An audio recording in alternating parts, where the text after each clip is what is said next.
studied Diwan al-Shafi'i at all?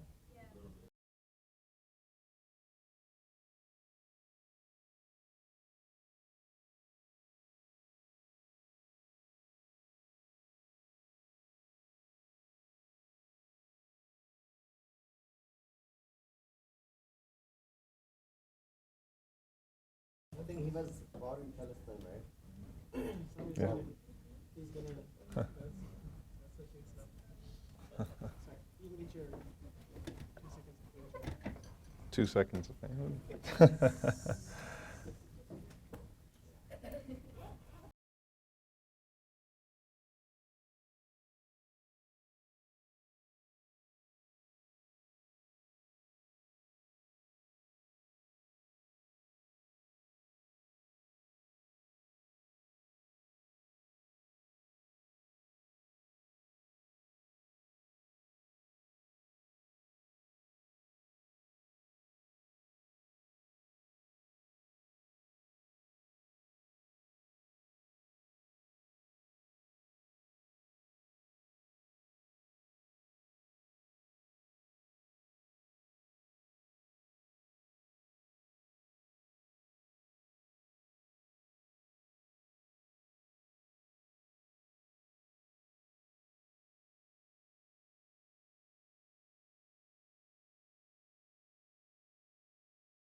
Oh, okay. I think he said clap.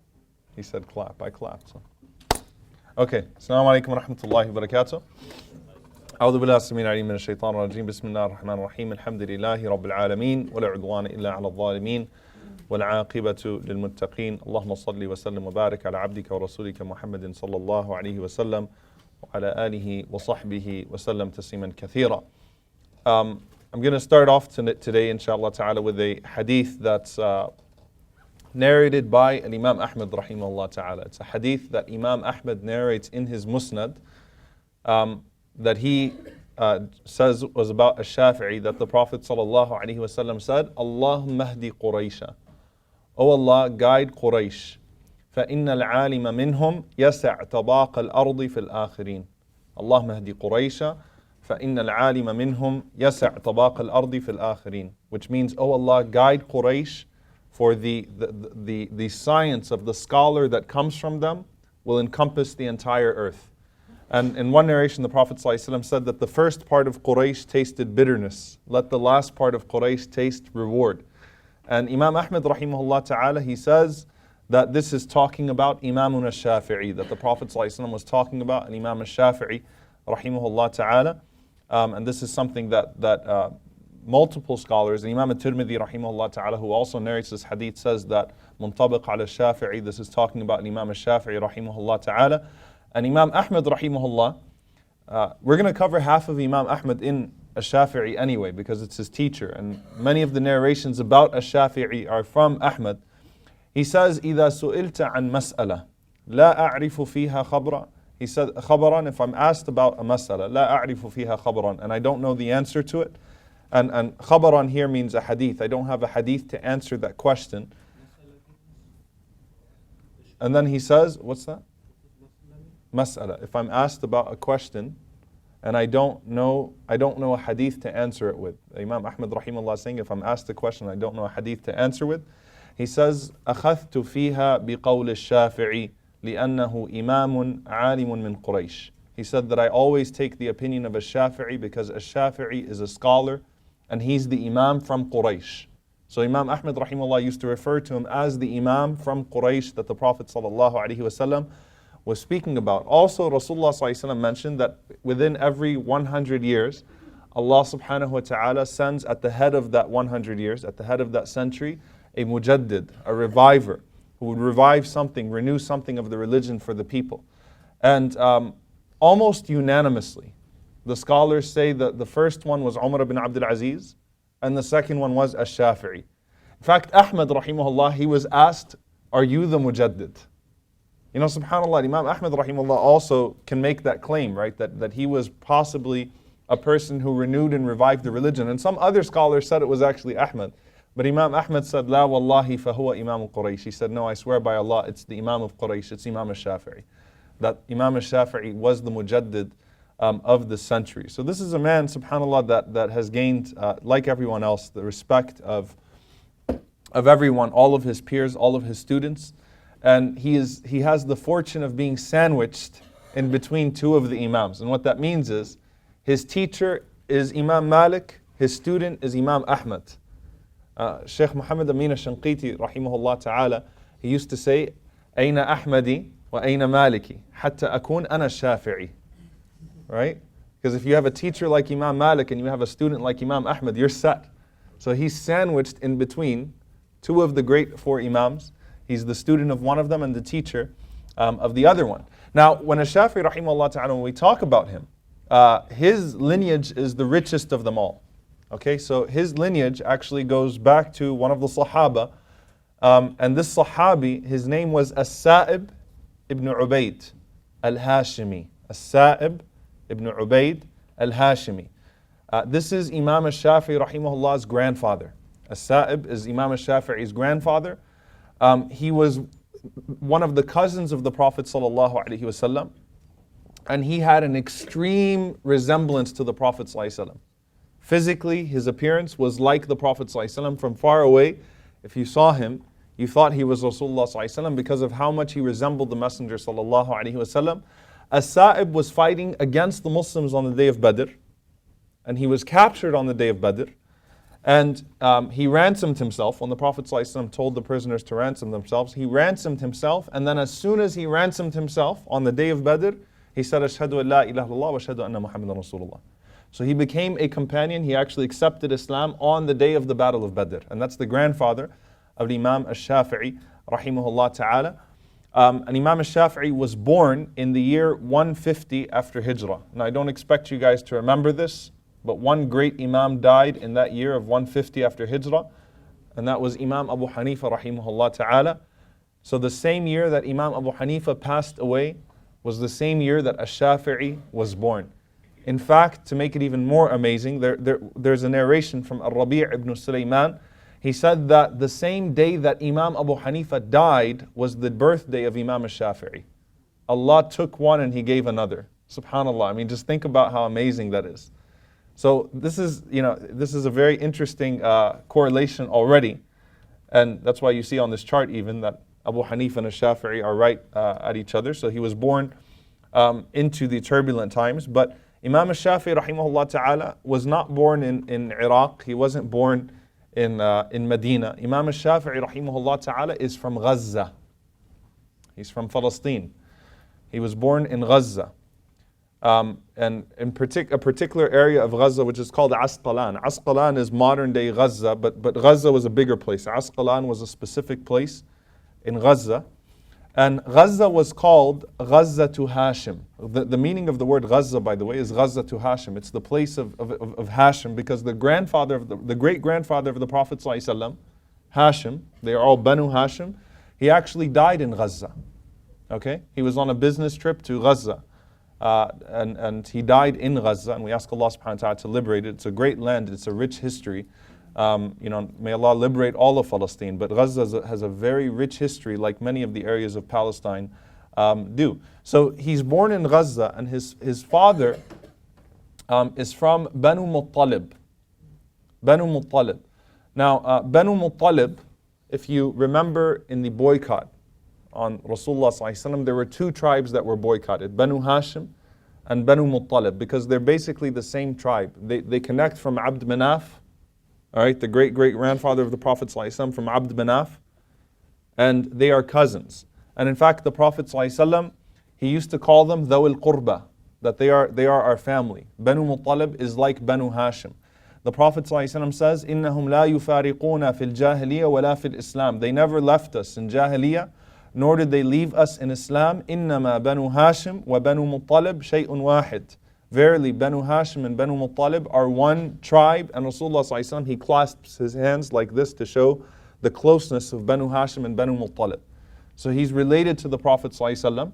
He's from that tribe. He is Al-Fata Al-Muttalabi. That's how he'll be recognized as, because of his honorable lineage. He is from Muttalib. So he's related to the Prophet ﷺ. He's born in Gaza. Now his father passed away when he was only 1 or 2 years old. So he doesn't remember his father. His name, by the way, his name is Muhammad ibn Idris. Muhammad ibn Idris. So Idris passed away when Imam al-Shafi'i was only 1 or 2 years old. So Muhammad ibn Idris, who's a Shafi'i, is left as a widow. Is left as an orphan in Palestine. His mother is a widow. And his mother is also related to the Prophet ﷺ. Her name is Fatima bint Abdullah bint al-Hasan ibn al-Hasan ibn Ali ibn Abi Talib. So she's the great-granddaughter of al-Hasan, the son of Ali. May Allah subhanahu wa ta'ala be pleased with them. So she's Fatima, the daughter of Abdullah, the daughter of al-Hasan, the son of al-Hasan, the son of Ali ibn Abi Talib. So his mother also comes from that noble lineage. And, her family, most of them settled around the area of Mecca, and they came from Yemen. Okay, so most of her family in particular, she's from the tribe of Banu Azd. And Banu Azd, has, for the most part, they come from the area of Yemen. And she decides to take an Imam al-Shafi'i, rahimahullah ta'ala, to Mecca.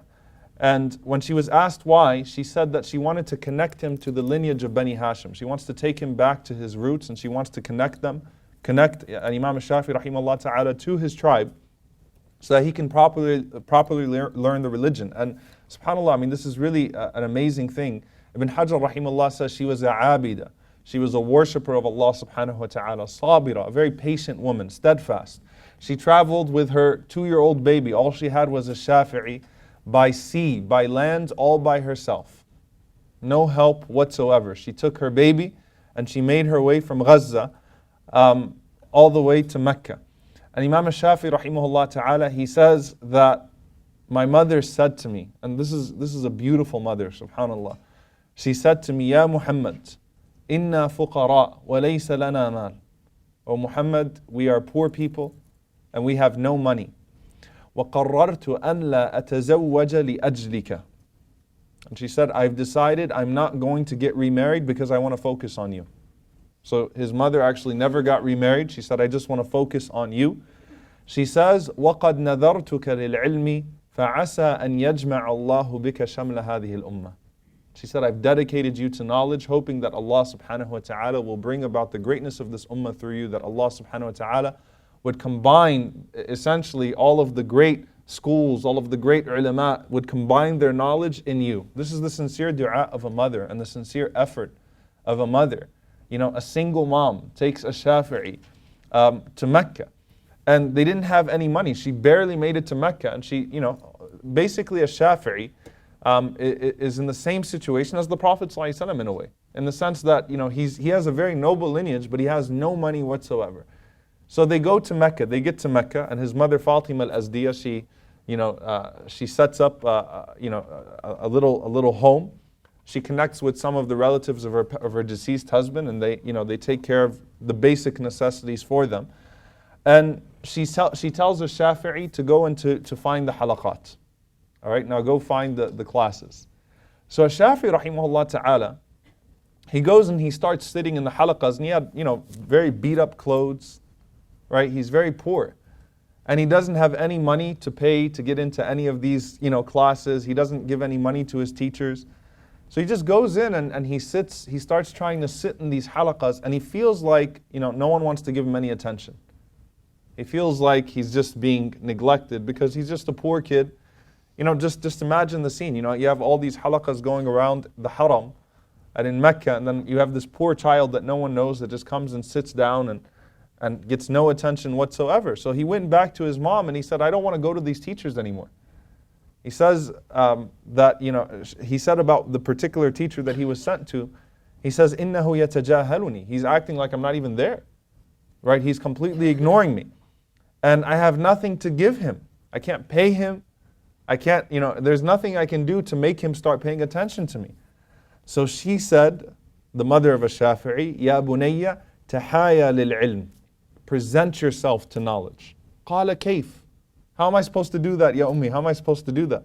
She said, when you enter with such adab that he won't even feel your entrance. Don't even let him feel your entrance. And listen in a way that he doesn't even think you're there. Meaning it doesn't matter if he's not giving you attention. Focus on him teaching the other students and giving attention to the other students, and just listen. Try to absorb it all, even if he's not going to give you his personal attention. So Imam Shafi rahimahullah ta'ala says that, I started to do that. I just go in and I just listen to him talking to the other students, teaching the other students, doing muraja'ah with the other students, going over things with the other students. And he was memorizing everything that he was saying to all the other students.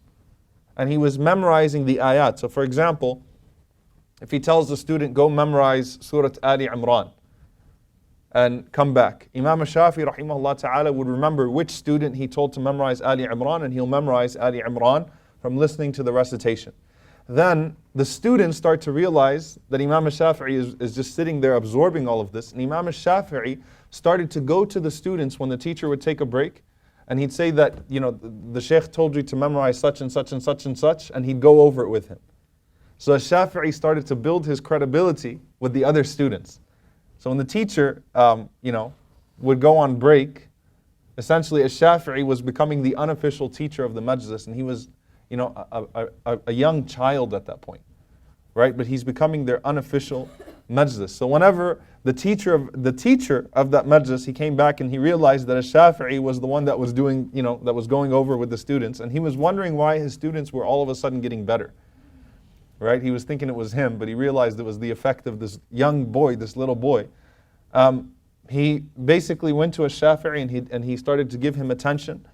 And he accepted Shafi'i on the basis that Shafi'i becomes an assistant teacher for him. Shafi'i was 6 years old. The 6-year-old boy. Now, by the way, everything about Shafi'i is going to blow your mind, because he is a genius. Allah subhanahu wa ta'ala really created this person as a very special person. And whenever Shafi'i rahimahullah ta'ala, came to the teacher, and he didn't have anything to pay him with, the teacher said, لا يحل لي أن آخذ منك شيئا. He said, it's not halal for me to take money from you. I'm not going to take anything from you. Just teach. So he would use Shafi'i to teach, and Shafi'i would correct him at the age of 6 years old. At the age of 7 years old, he completed his memorization of the Quran, sometime before the age of 7, in fact. And at the age of 9 years old, what do you think was the famous text in the Muslim world at that point? The Muwatta.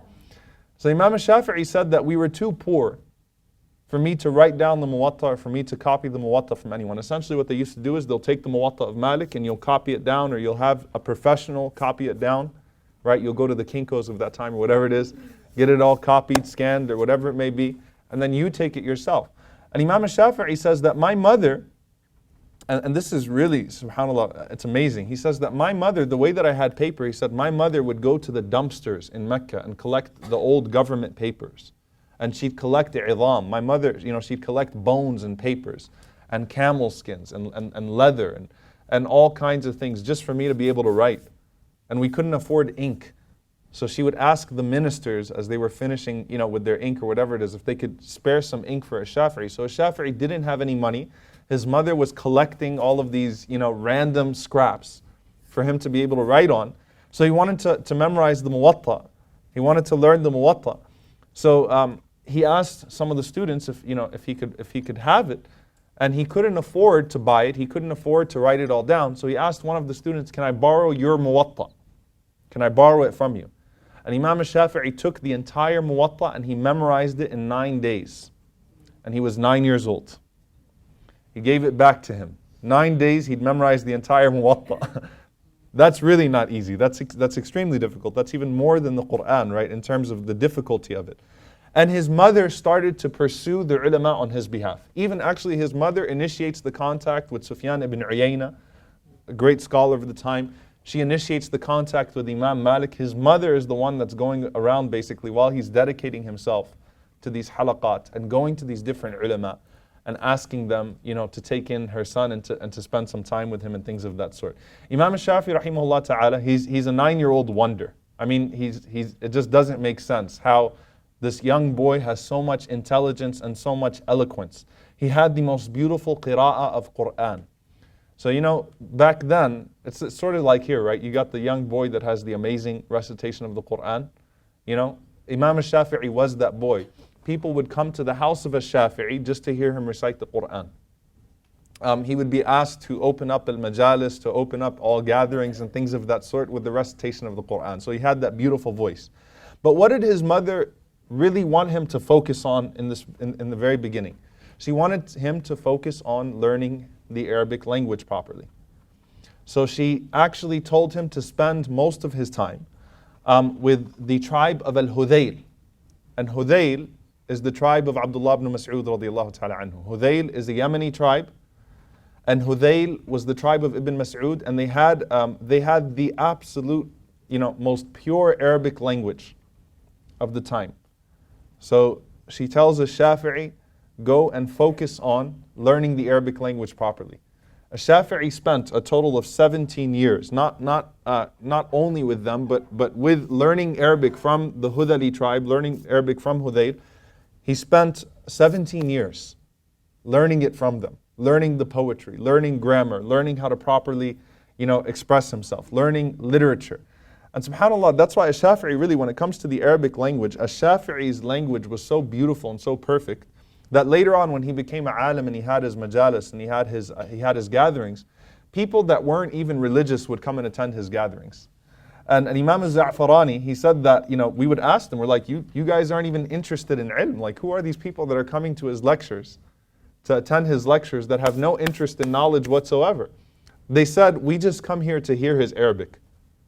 Just love listening to his Arabic. SubhanAllah, the way that he spoke Arabic was just so amazing that we just want to come sit and listen to him speak. So Imam Shafi rahimahullah, and the beauty of it is that he actually tells the story of himself. He says, أَقَمْتُ فِي بُطُونِ الْعَرَبِ 20 سَنَةً. He said that I spent I spent amongst the best of the Arabs. في بطون العرب, technically, obviously, it means the stomach of the Arabs, right? But the idea here is that I was learning the thick of the Arabic language. I was learning it at that time.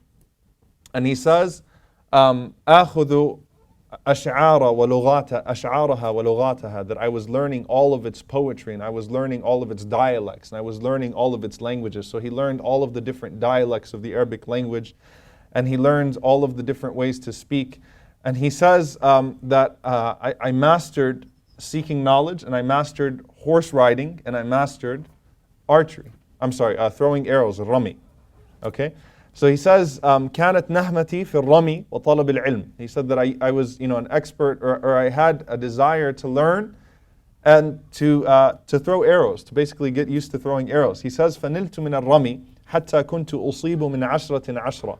He said that I got to a point with my throwing, arrows, that basically I was able to hit 10 out of 10 every time. Then he, when he's telling this story, سكت عن العلم. He didn't say anything about the knowledge part. And one of the students said to him, أنت والله في العلم أكبر منك في الرمي. That what you were able to achieve in your knowledge is far greater than what you were able to achieve with a-rami, all right, with throwing arrows. So he masters these different things, and this is a very consistent theme, and it's something that we see with the Imam al-Bukhari as well, right? The young boy, the young man that just masters everything. Everything he touches, he masters. Imam al-Shafi'i masters the recitation of the Quran. He masters the Arabic language. He masters the Muwatta of Malik. And subhanAllah, Imam al-Shafi'i rahimahullah ta'ala, one of the descriptions of him is that he actually used to get bored because he'd finish all of his material too quickly. So he'd get bored in his halaqas because he just mastered it right away, and he knew more than all of his teachers. So Imam al-Shafi'i just absorbs it all, and he couldn't, he was running out of things to write on. So he says that, he says, لما خرجت من الكتاب, when I used to leave these places, he says, كنت أتلقت الخزف والدفوف وكرب النخل وأكتاف الجمال أكتب فيها الحديث. He said, then I just found myself obsessed with hadith. So he said, I started collecting whatever I could, the bones, the leather, the shoulders of the cat, whatever it was that I could get from any animal, any bone, any piece of skin, anything that I could write on, I just started writing a bunch of ahadith. He dedicated himself to hadith. And he also mentions when he lazimtu Hudayla, he says that whenever I was with Hudayl, the tribe of Hudayl, he says that بقيت فيهم 17 سنة أرحل برحالهم وأنزل بنزولهم. So he learned a sense of independence as well, in the sense that when he was with them, with Hudayr, he learned, he became such a part of the tribe that he was traveling with them, he was living in their homes, he was gaining a sense of independence, he was learning how to scrap for himself as well. So he used to go and collect the wood for his house, because his mother didn't have anything to make. So he'd go and collect whatever he could, some food or some drink or things of that sort. And as he began to get more famous, all right, other students of his as well, they used to kind of give him gifts and things of that sort. So they survived off of these small gifts, a gift of bread, a gift of dates. And he said, subhanAllah, every day when I came home, me and my mother didn't know what we were going to eat that day. So subhanAllah, the thought at night was, after all of these halaqas, was, how are we going to survive tonight? What are we going to eat? And every day Allah provided something different. And he said, we never complained to Allah subhanahu wa ta'ala. If it was a glass of milk that was sent to our house, we took it. And if someone sent us a loaf of bread, we split it and we took it. He's very close to his mother, subhanAllah, and we'll see this throughout his entire life. It's just him and his mom. If someone sent us one date, a tamra, we split the date and we both ate half. So he said every night we used to wonder what Allah was going to send us that night, and it was always something else, it was always something random. So he lived in great poverty, but that didn't deter him. And when he used to tell his mom, let me spend some more time going out and doing more things, his mom used to say, you focus on what I brought you here for. You focus on al-ilm. I'll take care of that. I'll be fine. Now, at the age of 15 years old, he was officially licensed by the Mufti of Mecca. At the age of 15 years old. So he was officially given ijazah to give fatwa by the Mufti of Mecca. At that time, the Mufti of Mecca was named Muslim ibn Khalid az-Zinji. Muslim ibn Khalid az-Zinji. And he was the Mufti of Mecca. And he's also from Africa. Like Ata ibn Abi Rabah, he's also from Africa. SubhanAllah, the first two muftis, if you will, in the era of the Tabi'in and the Salaf were both from Africa. You guys remember, I think when it was Sheikh Adil al-Kalbani became the Imam in Mecca, and they called him the Saudi Obama or whatever it is, right? Because the first black Imam of the Haram, like you've got to go way back, buddy, to see the first black Imam of the Haram. The first two muftis of Mecca were from Africa. So Muslim ibn Khalid az-Zanji, rahimahullah ta'ala, was a great scholar, was someone that was recognized, and he had the highest fatwa. At that time, he had the highest fatwa in Mecca.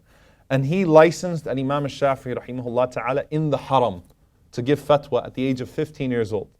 So he memorizes, he's only 15 years old, he already memorizes the Quran, he already memorizes the Muwatta, he's already mastered poetry and the Arabic language and grammar and a hadith. He's only 15 years old. So what was it like when al-Shafi'i rahimahullah ta'ala was giving you a lecture? On top of that, Imam al-Shafi'i looked younger than his age. Imam al-Shafi'i had a baby face his entire life. Okay? He never grew a beard more than a few hairs off of his chin. He didn't have, when you read about Imam Malik or Abu Hanif or Imam Ahmad, you read about a big beard. With Imam al-Shafi'i, his beard was always pretty small. He looked young his entire life, didn't have much facial hair, right? And subhanAllah, we find that this also connects him, by the way, to Ibn Abbas radiallahu anhu. It's interesting, as I said, that all of these Imams found themselves following in the footsteps of one of the Abadila. Ibn Abbas was that kid too, that was just amazing and blew everyone away. And the fiqh of Mecca is the fiqh of Ibn Abbas. So the first fiqh he learned was the fiqh of Ibn Abbas. And so Imam al-Shafi'i rahimahullah ta'ala is sitting in the Haram. I just want to put you guys in this scenario. He's sitting in the Haram and it's Ramadan. And he's doing a class on fiqh as-siyam, the fiqh of fasting in Ramadan.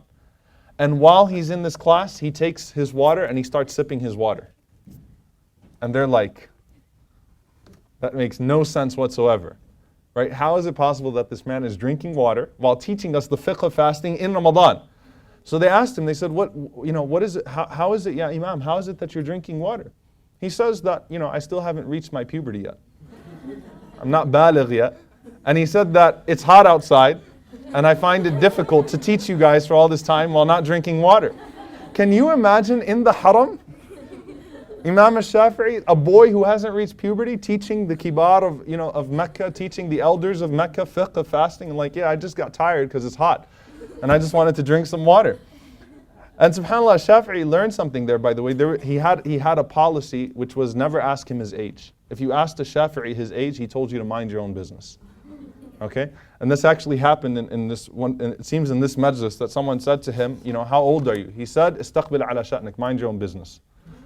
And he told him why. He said, because I heard Imam Malik, that if Imam Malik was asked about his age, he would tell people to mind their own business. So he said, I'm just doing what my sheikh told me to do, mind your own business. He said, because when the alim is asked about his age, either the young people will devalue him, or the old people will devalue him. So in essence, if he's too young, the elders would say, he's just a little kid. And if the youth ask him and he's too young, then the youth will say, he's just like us. So he said the alim just maintains his ambiguity here. All right. So he said that anyone who asked him his age, he would just say, mind your own business. Now, Shafi rahimahullah also had something that he used to do, and this is really, really amazing. His memory was so photographic that when he held the mushaf, he used to cover the sides of the page. He used to cover one page at a time. And they asked him why, and he said, because if I look at the mushaf when it's open and both pages are spread out, then I'm going to memorize it across. He just looks at the page and memorizes it. So he needed to cover the other side of the mushaf because he was just looking at it and he had such a photographic memory. So this is Imam al-Shafi rahimahullah. He gains prominence in Mecca before he even reaches puberty. At the age of 15, he is the right-hand man of the mufti of Mecca.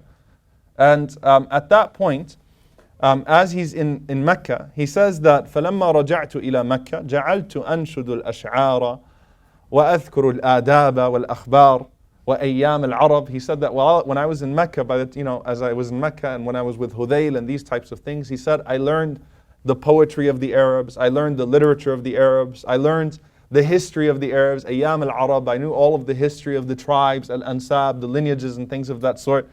He says, فَمَرَّ بِي رَجُلٌ فقال لي يا أبا عبد الله عز علي ألا يكون مع هذه اللغات وهذه الفصاحة والذكاء دون فقها. A man says to him, Ya Aba Abdullah, and they gave him this kunya when he was young, even though he never had a son that named Abdullah, but this was a habit of the Arabs that they'd give a kunya, they'd give you this nickname even when you were young. So they called him Aba Abdullah. So they said, this man says to him, it would pain me that you learn all of this history, all of this literature, all of this poetry, all of this without truly learning fiqh. Without truly learning fiqh. Now Imam Shafi'i has mastered the fiqh of Mecca.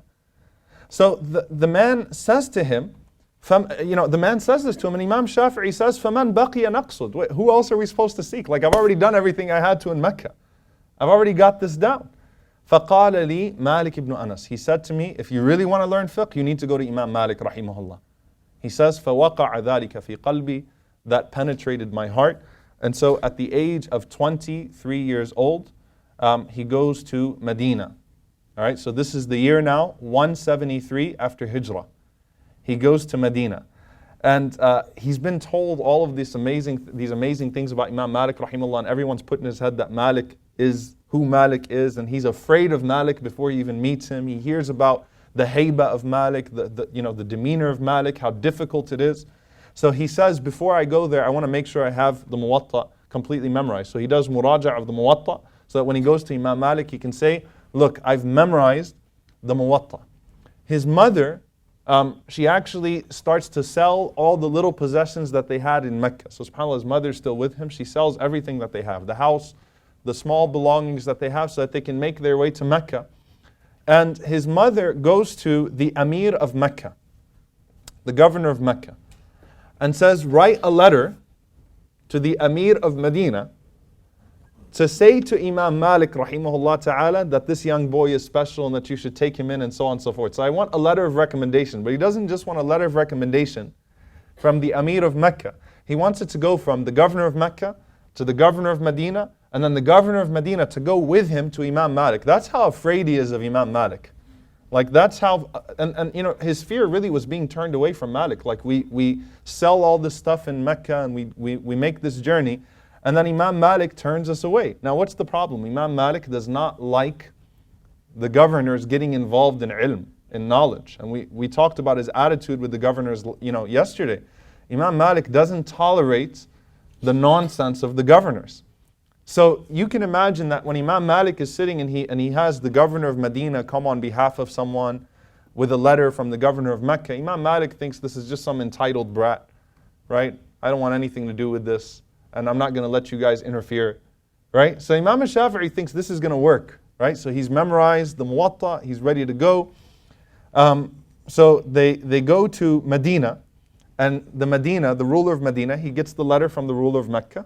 He takes Imam Shafi'i rahimahullah ta'ala, and he leaves Imam Shafi'i outside of the house of Imam Malik, knocks on the door of Malik, and he comes in, and he starts to read the letter to Malik from the governor of Mecca about Imam Shafi'i rahimahullah being a Sayyid. See, that's the thing.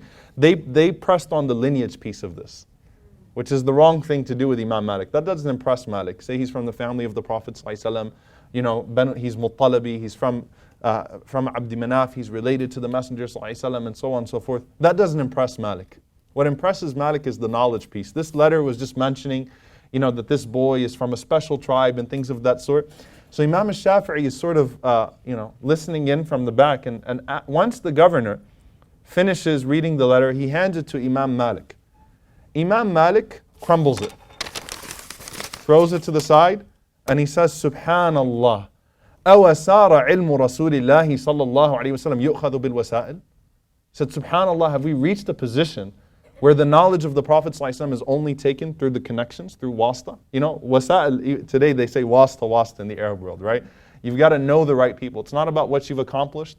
It's not about who you are. It's about who you know that can get you where you need to be, right? Government job, head of a firm, whatever it may be, they say wasta. Who do you know that's going to help you out, right? So Imam Malik was furious. He said, is this the way we work now? That, you want someone to learn hadith, so you go and you get the governors to intercede on your behalf? Is this how this works? So the Amir of Medina, he walked out of Imam Malik's house. Now again, this wasn't Imam Malik's personal ego. Imam Malik thought this is just some, prince or whatever it is that's being brought. So as Shafi'i, he entered. He walked into the house of Malik. And he started to speak to Imam Malik himself. And Imam Malik was very old at this time, by the way. These are the last years of Imam Malik's life. And he says, Ya Imam, I'm from Quraysh, وَمَاتَ أَبِي وَحَفِظْتُ الْمُوَطَّأ. He says, I'm from Quraysh and my father passed away and I memorized the Muwatta. Accept me. Imam Malik looked at him and he said, what's your name? So he said, Muhammad ibn Idris al-Shafi'i al-Qurashi. So Imam Malik said, how much do you love knowledge? I'm not interested in all that stuff. What's your love and desire for ilm? Imam al-Shafi'i said, like a mother who lost her son and has been trying to find her son for years. That's what knowledge means to me. So Imam Malik rahimahullah ta'ala, al-Shafi'i is telling the story of the first meeting with Imam Malik. He said, Imam Malik looked at me and he stared at me. And he says, وَكَانَ لِمَالِكْ فِرَاسَةً. Malik could read your personality. Imam Malik would look at you and he could read you. So he knew if you were basically, if you were all talk, and he knew if you were real. So Imam Malik looked at him, and Imam Malik said, Ya Muhammad, O Muhammad, ittaqillah, fear Allah, wajtanib al-ma'asi, and abandon doing any of the things that Allah subhanahu wa ta'ala has prohibited. فَإِنَّهُ سَيَكُونُ لَكَ شَأْنٌ مِنَ الشَّأْنِ. He said, I swear by Allah, Allah is going to make something great out of you. You're going to have a high position. He says, فَإِنَّ اللَّهَ قَدْ أَلْقَى عَلَى قَلْبِكَ نُورًا. Allah has placed the light in your heart. This is just from a few words of a Shafi'i and just looking at a Shafi'i. He said, Allah placed a light in your heart. فَلَا تُطْفِئُ بِالْمَعْصِيَةِ. Don't shut that light by disobeying Allah subhanahu wa ta'ala. Don't darken your heart that's full of light by the disobedience of Allah. What did we say that Imam Malik said about ilm? لَيْسَ الْعِلْمِ كَثْرَةِ الرِّوَايَاتِ وَلَكِنَّهَا نُورٌ يَجْعَلُهُ اللَّهُ فِي قَلْبِ الْمُؤْمِنِ. Ilm is a light that Allah puts in the heart of the believer. So he's telling a Shafi'i, look, you're going to be a special boy. He just looks at him and he can see special things in him. You're going to be amazing. But don't shut off, don't extinguish the light that Allah put in your heart by disobeying Him. Then Imam Malik rahimahullah said, come back tomorrow and sit in the first row.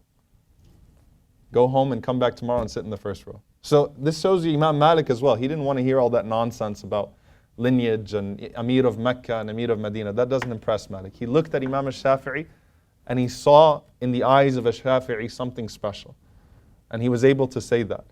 So the next day, Imam al-Shafi'i comes in the halaqah of Malik, and again, Imam al-Shafi'i does some crazy things. Imam al-Shafi'i couldn't afford ink. They used all their money to get to Medina.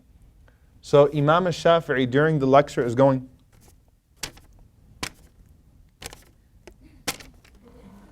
Imam Malik is looking at him like, what is this kid? So he goes up to him and he says, what were you doing? He's like, I was writing down your ahadith. He said, using what? He said, using my spit. I was marking the ahadith that I was memorizing from you using my spit. He said, really? He said, yeah. He said, recite it back to me. So Imam al-Shafi'i recited everything that was said that day back to Imam Malik rahimahullah ta'ala. And he said Imam Malik was blown away. So Imam Malik said, you memorized the Muwatta, right? I said, yeah. He said, read it to me. So he said, I kept reading it. And Imam Malik said, read more. So I kept reading. And he said, Imam Malik loved his Arabic. So he would say, Ya fata zid. And keep reading. Imam Malik loved to hear this beautiful, eloquent Arabic and this perfection in hadith without making any mistakes. So he said for a few days, every time Imam Malik finished his class after that, he'd tell Imam al-Shafi'i, come forth and start reading to me. And Imam Malik would say, Ya fata zid, keep increasing until nighttime came, and then they went to sleep, and the next day he did the same thing. So Imam Malik rahimahullah ta'ala fell in love with Imam al-Shafi'i, and Imam Malik said that I have never had a scholar more brilliant and who had more fear of Allah subhanahu wa ta'ala come to me as a student than Muhammad ibn Idris al-Shafi'i. And he only had him for a few years at the end of his life. And Imam Malik said, this is the best student I've ever had. SubhanAllah. So he expresses that confidence in him. Now, interestingly enough here, this is a beautiful story as well, that al-Shafi'i, he brought his mom with him. And al-Shafi'i started to dress in a certain way.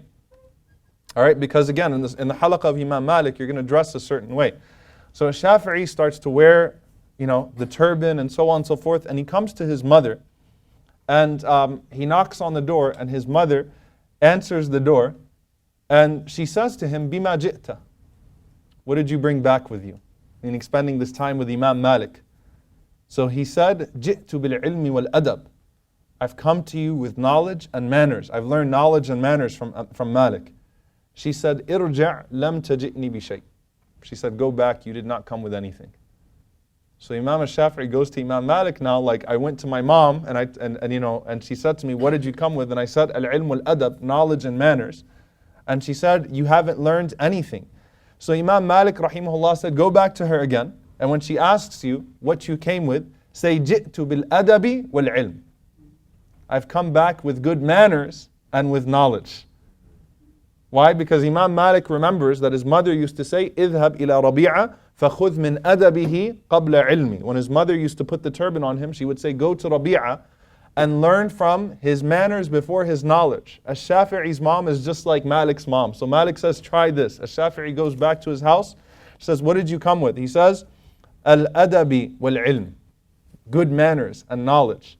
So when he did that, she opened the door and she hugged him and she embraced him, and everything was okay. All right? And subhanAllah, Shafi'i rahimahullah ta'ala, this is very beautiful, that Shafi'i, despite being the scholar that he was, he used to frequently quote his mom in his lectures. Right? Meaning he'd say that my mom told me this, my mom told me that. And he would say, Ummi qalat li, my mom told me this. So he was he was a mama's boy in that sense. And he had no shame saying that my mom said this to me and my mom said that to me. Not a sheikh fulan said this sheikh said that. No, my mom said this. So he said, my mom told me not to trust those whose words change between two Jum'ahs. So if a person's words have already changed between 2 Fridays, my mom told me not to trust them. So he would quote his mother in his lectures as well, subhanAllah. Now, Malik and Shafi'i, they have an interesting relationship because Imam Malik, again, he's very, very, very old. This is towards the very end of the life of an Imam Malik, rahimahullah ta'ala. In total, they're only going to spend 6 years together. It's only 6 years. And as we said, Malik sponsors him and he sponsors his family. He takes care of him and he takes care of his mom. But what was their relationship like? Imam Malik rahimahullah didn't just see Ash-Shafi'i as this very young kid, who has potential. Imam Malik used to have fun with him in the sense that he used to talk to him. They used to try to solve things together. And both of them had that quality of firasa. Firasa, again, is the quality of looking at a person and you can tell certain things about them by looking at them. So Imam Malik and Imam Shafi'i, they would sit and they would see people walk by And if a person looked, like he was mahmoom, if he had issues and, if he looked like he was concerned, they would figure out what he was concerned about by looking at him. So Imam Malik rahimahullah would say that look of concern on his face, the man is having financial difficulties. That look of concern on his face, he's having issues in his marriage. And they would basically say it to each other. And then one of the students that's listening to Imam Malik and Shafi'i, they'd look at people and they were challenging each other's firasa. Right? So one of the students, he says that one time a man passed by and Imam Malik rahimahullah said, that man's a shepherd. Imam Shafi'i said, no, he's a carpenter. So Imam Shafi'i disagreed with Imam Malik. And essentially they were agreeing on everything in regards to what's wrong with this man. So this man has financial troubles. He'd be like, you're right. This man has this trouble. You're right. But this time, Malik said shepherd, Shafi'i said carpenter. So this man, whose name was Al-Aswad ibn Amr, he went to the man and he asked him, what do you do for a living? He said, I used to be a shepherd, but I recently changed to a carpenter. So they were both right, subhanAllah. Just looking at the way the man carried himself, they could tell what type of job the man had. SubhanAllah. So Imam Malik and Shafi'i are very similar in that sense. The way that they had insights and the way that they were deeply perceptive and they were able to look at a person and tell certain things about him. Imam Shafi'i was shy to disagree with Imam Malik in front of him though. And there's an interesting case that took place. Remember how we talked about strange divorces? Harun al-Rashid telling his wife, that you need to sleep outside my kingdom tonight. Okay? A man comes to Imam Malik rahimahullah ta'ala in front of a Shafi'i and he says to Imam Malik that I think I divorced my wife by accident. He said, what did you say? He said that while I was speaking nicely to her, so it's not like we had a fight, I was speaking nicely to her. I said that you are mutallaqa, you are divorced if you are not more beautiful than the moon. This is strange stuff. Okay? That you're not more beautiful than the moon. So if you're not more beautiful than the moon, then I'm divorcing you. It's like, why would you even use the word talaq there? Right? Why would you even use the word divorce there? So he tells Imam Malik, rahimahullah, I told my wife, because she's not more beautiful than the moon, or if she's not more beautiful than the moon, she's divorced. Alright? Now the moon is a pretty magnificent creation. Allah swears by the moon in the Quran. Allah Azza wa Jal praises it. The Prophet ﷺ praises al-Qamar and so on and so forth. So Imam Malik, rahimahullah, said, well, I'm sorry, it is a talaq. It's a revocable divorce. So go back and take her. So this is your first revocable talaq. So you go back, وَرَاجِعْهَا, and take her back. But the divorce still counts. So the man was really sad. Shafi'i rahimahullah was sitting there and he followed the man. And when they were outside of the masjid, he told him, he said, you're not divorced. And the man said, how come? Shafi'i said, because Allah Azza wa Jalla says in the Quran, لَقَدْ خَلَقْنَا الْإِنسَانَ فِي أَحْسَنِ تَقْوِيمٍ. That man was created with the best of creation. So your wife is more beautiful than the moon in that sense. If you mean it like that, then your wife is better than the moon because Allah Azza wa Jalla says that we created man with the best of creation. Right? SubhanAllah. So the man was relieved, he went home and he wasn't divorced. Imam Malik heard about what Shafi'i did. And Imam Malik, he didn't get mad at Shafi'i and say you're undermining me and so on and so forth. And Imam Malik rahimahullah says, Asab al-fata al-Muttalabi. He's right. The young Muttalabi is right. The young Muttalabi is right. Imam Malik was happy that he figured out a makhraj for that man. He figured out a way out for that man that Imam Malik rahimahullah ta'ala himself did not figure out. So he stayed with Imam Malik rahimahullah for 6 years and he did not leave him. And this is the same thing that Abu Hanifa did with Hammad. He did not leave him until his death. Okay? So Imam al-Shafi'i stuck with him for the last 6 years of his life and Imam Malik rahimahullah passed away in the year 179 after Hijrah. So al-Shafi'i at this age is how old? 29 years old. Okay, so he's only 29 years old when Imam Malik passes away. And Imam al-Shafi'i always held Malik in very high, at a very high level. He always used to say, هذا قول الأستاذ. This is what the teacher said. This is what the teacher said. When he's talking about things, he says, هذا قول الأستاذ. He did not disagree with Imam Malik much. He would just say, this is what Imam Malik said. Because again, they're from the same school of Ahl al-Hadith. Imam al-Shafi'i is joining the school of Ahl al-Hadith, where they use the ahadith and so on and so forth, and that's how they answer these fiqh masail. And he would say, this is what al-Ustad, this is what Malik said. Now let's talk about some of the special qualities of Imam al-Shafi'i, then we'll go through his travels, because his travels are pretty extensive. Number one, we find that Shafi'i, again, when we talk about the fear of Allah subhanahu wa ta'ala and things of that sort, Shafi'i was known for his qiyam and he was known for his qira'at al-Quran. His praying at night, as Harun ibn Sa'ad says, كَانَ يُحْيِي اللَّيْلِ. Imam al-Shafi'i used to give life to the night by his qiyam. All right? And he says that he would stand up and pray at night. And al-Shafi'i rahimahullah ta'ala, and this is one of those things where again people say that's not even possible and so on and so forth. But again, people had barakah in their time. They just had blessing in their time. Don't look at the narration that I'm about to mention to you and say, yeah, we can never do that, and so we shouldn't even try to take a lesson from it. Al-Shafi'i rahimahullah ta'ala used to recite the Quran once a day. كان يختم القرآن كل يوم. He would start in the beginning of the day and he would walk to the masjid and he was reciting the Quran. As he was walking outside of his halaqah, he's reciting the Quran. So around Maghrib time, he used to already be at the 17th or 18th juz throughout the day, and then he'd finish it off at night. In Ramadan, Imam al-Shafi rahimahullah ta'ala would read it twice a day. So he'd finish a khitmah during the day because you've got to understand, Ramadan back then, all of the halaqat, they paused. There were no majalis of hadith and so on and so forth. People would not sit and learn at that point. They just take their break to recite and do ibadah. So he made it twice a day. Now you could look at that and say, that's crazy and what am I going to take from that? And that's just demoralizing. But instead, take it this way, that recite a portion of the Quran every day and make sure that you try to double it in Ramadan. We generally see that trend that the Salaf used to recite twice the amount of Quran in Ramadan that they recited outside of Ramadan. Okay, so you build a consistent regimen and then you increase it when you increase it whenever you reach Ramadan. Ramadan is coming up, so it's a good advice to take right now. And in this fear of Allah subhanahu wa ta'ala, something happened to him. Remember Imam Malik told him that be careful, don't extinguish the light in your heart. Imam al-Shafi'i rahimahullah ta'ala, as he was walking, he accidentally saw the leg of a woman. And he was angry with himself. And he was mad at himself and he said that I messed up and what am I going to do and so on and so forth. And again, this is one of those things like la hawla wa la quwwata illa billah. We're in trouble. If this is what his issue is, then we're in trouble, right? But again, this is just to appreciate what takes place here. He goes to Waki' ibn Jarrah. Waki' ibn Jarrah. Waki' ibn Jarrah was a great scholar of hadith. He's one of the teachers of al-Shafi'i, one of the contemporaries of Malik. And Waki' was the man who had a great level of memory, just amazing memory as well. So al-Shafi'i particularly admired him. So he says the famous poem, Shakawtu ila Waki' su'a hifli. I complained to Waki' that my memory was going weak.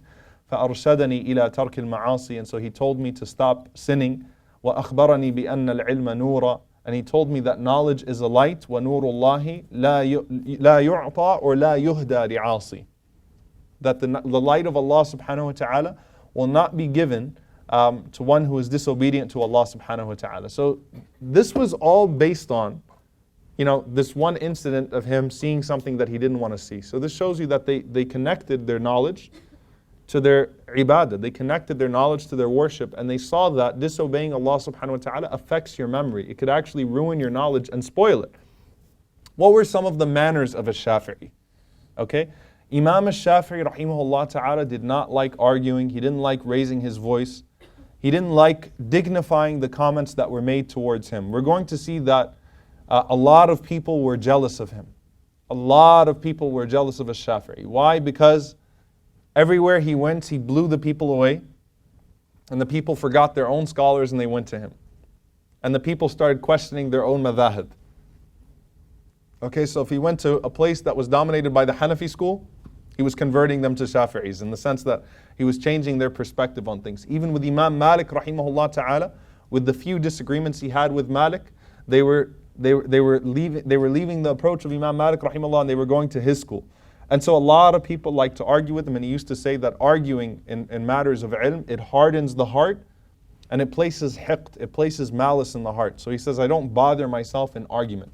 I don't get involved in al-jidal. So he would not argue with people over that. And he said that one of the ways that you humiliate knowledge. So in the first quote, by the way, it's al-mira'u fil ilmi yuqassi al-qalb. Okay, wa yurithu al-hasad. That to argue too much about knowledge hardens the heart and it places grudges into your heart.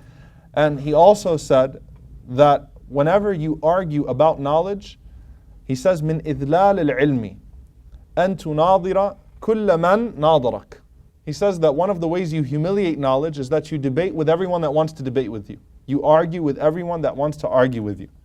Okay? So he said, instead, avoid those debates and avoid those arguments that have no good in them. So Shafi'i, who's a brilliant debater, he wouldn't get involved in debating with people that were just interested in fighting and arguing and things of that sort. If it wasn't going to be a productive debate where we're trying to arrive at the truth together, I don't want to have this debate with you. I don't want to have these arguments with you. And in fact, he used to discipline his students. He didn't like his students talking bad about other scholars, and he didn't like his students getting involved in these little fights and things of that sort. So Imam al-Muzani, rahimahullah ta'ala, he said, and we're going to talk about al-Muzani, he's one of his greatest students. He says that, I never made a Shafi'i more angry than when I said about one of his opponents, kadhab. I called one of his opponents a liar. And he said, Imam al-Shafi'i got really upset with me. And he said, don't say that. He says, instead say, hadithuhu laysa bi shay. Say that his words in this regard have no merit. Say that his words about this particular issue have no merit. Don't call him a liar. Don't call him a liar. You're better than that. He didn't like people to get involved in those petty disputes and those petty things. And he used to say to people to purify your ears. Purify your ears even from the backbiting of scholars about scholars and students about students. He says, فَسَامِعُ الشَّرِّ شَرِيكٌ لَهُ. The one who hears evil and allows himself to listen to it is a partner in that evil. If you sit there and someone's backbiting and speaking ill about someone, and you're not saying anything about it, he says you are a sharik, you're a partner in that evil and what's being said about that person. So he said, when you hear the students of knowledge and the scholars and so on and so forth, when they start speaking about each other, he said, get up and leave. Don't allow yourself to even hear that, and purify your ears from that. To the point that Imam al-Shafi'i rahimahullah ta'ala, before every debate, he would make dua that Allah places the truth on the heart and tongue of the other person. Imam al-Shafi'i didn't want to win his debates, he just wanted the truth to be made clear. So Imam al-Shafi'i rahimahullah ta'ala, he says that every single debate, look at the heart of this man, every single debate, before that debate, I ask Allah subhanahu wa ta'ala to guide the other person to the truth. Because I want the truth to be realized, but I don't want it to be because of me. He says, تَمَنَّيْتُ أَنَّ عِلْمِي انْتَشَرَتْ. He said that I wish that all of my knowledge would spread, وَلَا يُذْكَرُ لِإِسْمٍ. And no one would mention my name. SubhanAllah, Shafi'i said, I don't want my name being mentioned with the knowledge. I just want these issues to be made clear. But again, Shafi'i was such a genius that he never lost a debate. Never. He could not lose a debate. Even when he didn't want to win debates, anyone that tried to debate him, from the scholars or students of knowledge, Imam al-Shafi'i rahimahullah ta'ala, blew him away. He just could not be beat in a debate. And he says, Wallahi ma nadartu ahadan fa ahbabtu an yukhta. He said, Wallahi, I never debated anyone. He took an oath. I never debated anyone hoping that they would make a mistake. Okay? And there were a few different incidents that take place. One time Imam al-Shafi'i rahimahullah was sitting and he was teaching the people. And again, we said there were angry people that used to interrupt even the greatest imams. Someone stood up and said to him, Anta Shafi'i? Are you a Shafi'i? قال نعم. He said yes. He says, إنك فاجر فاسق. You're an evil sinner. Subhanallah, fajir, fasiq. Like those are two really, really heavy words in our religion. You are fajir, fasiq. You're an evil man. And someone who's corrupt and someone who's disobedient to Allah subhanahu wa ta'ala just goes off on him in the middle of his lecture. And Shafi rahimahullah ta'ala says, Allahumma in kana abduka hada sadiqan, faghfir li warhamni wa tub alayya. Oh Allah, if the things he just said about me are true, then forgive me and have mercy on me and accept my repentance. Wa in kana ghayra dhalik, and if he's not telling the truth, faghfir lahu warhamhu wa tub alayhi. Then forgive him and have mercy upon him and accept his repentance. SubhanAllah, look at that answer. Right? Man tawadu'a lillah wa fa'ahu Allah. When you humble yourself to Allah, Allah exalts you.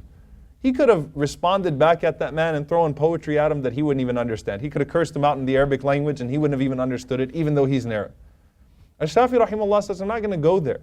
Says, if he's telling the truth, maybe he's right. Maybe I am fajirun fasiq. Maybe I really am an evil man, and maybe all these adoring followers are ruining me. So he says, if it's true, oh Allah, forgive me. And if it's not true, he didn't say, because Imam al-Shafi'i hated that anyone would say about another Muslim kadhab.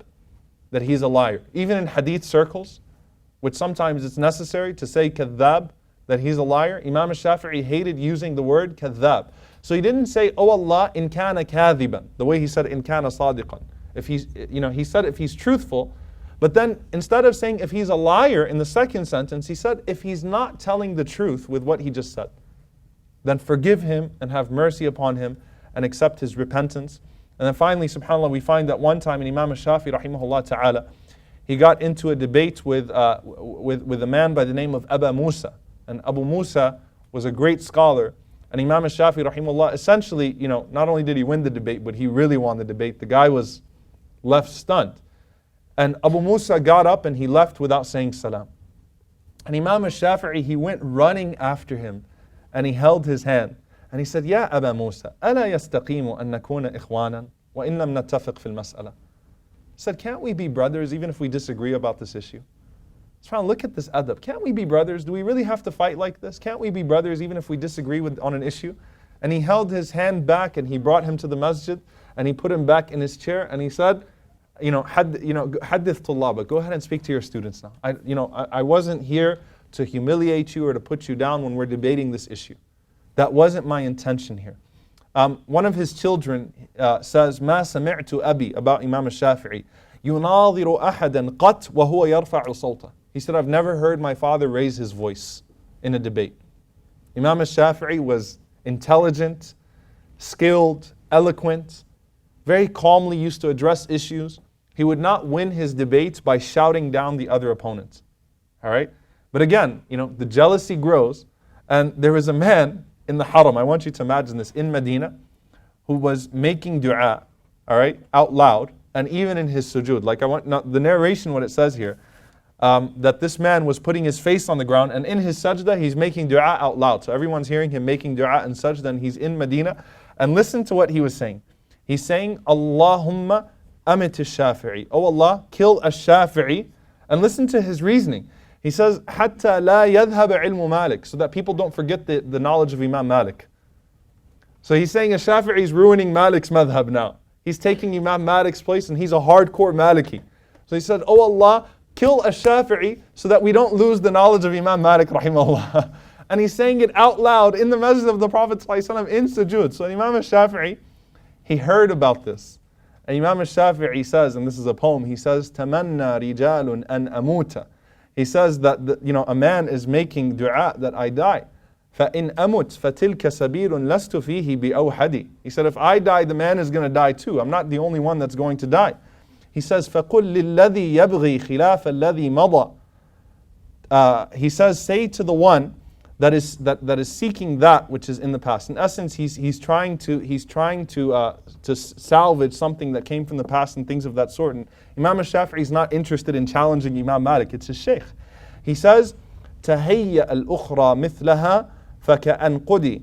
He says, وَقَدْ عَلِمُوا لو ينفع العلم عندهم لَإِن مِتُّ he says لَإِن مِتُّ مَا الدَّاعِي عَلَيَّ بِمُخْلَدِي. He says that the one that made this dua against me should know that the one who's making the dua has the same destiny as me. Meaning what? When you make dua against your brother, the dua returns to you. Right? So he's saying I'm not the only one that's going to suffer. مَا الدَّاعِي عَلَيَّ بِمُخْلَدِي. He's going to die too. He's going to suffer from his own dua. So go tell him you're making dua against yourself. When you make dua against your brother or your sister unjustly, you're really making dua against yourself. It's going to return to you. So go tell the man to stop. Don't worry. No one's trying to replace Imam Malik. No one's trying to take the knowledge of Imam Malik. And in fact, subhanAllah, the beauty of this historically is that Imam al-Shafi rahimahullah ta'ala, when he went places, he defended the madhab of Malik. He actually defended Imam Malik rahimahullah ta'ala. So in places where Imam Malik's madhab was suffering, Imam al-Shafi'i actually brought it back to life. We're going to see this in his travels, that when he went to Iraq, he argued like a Maliki.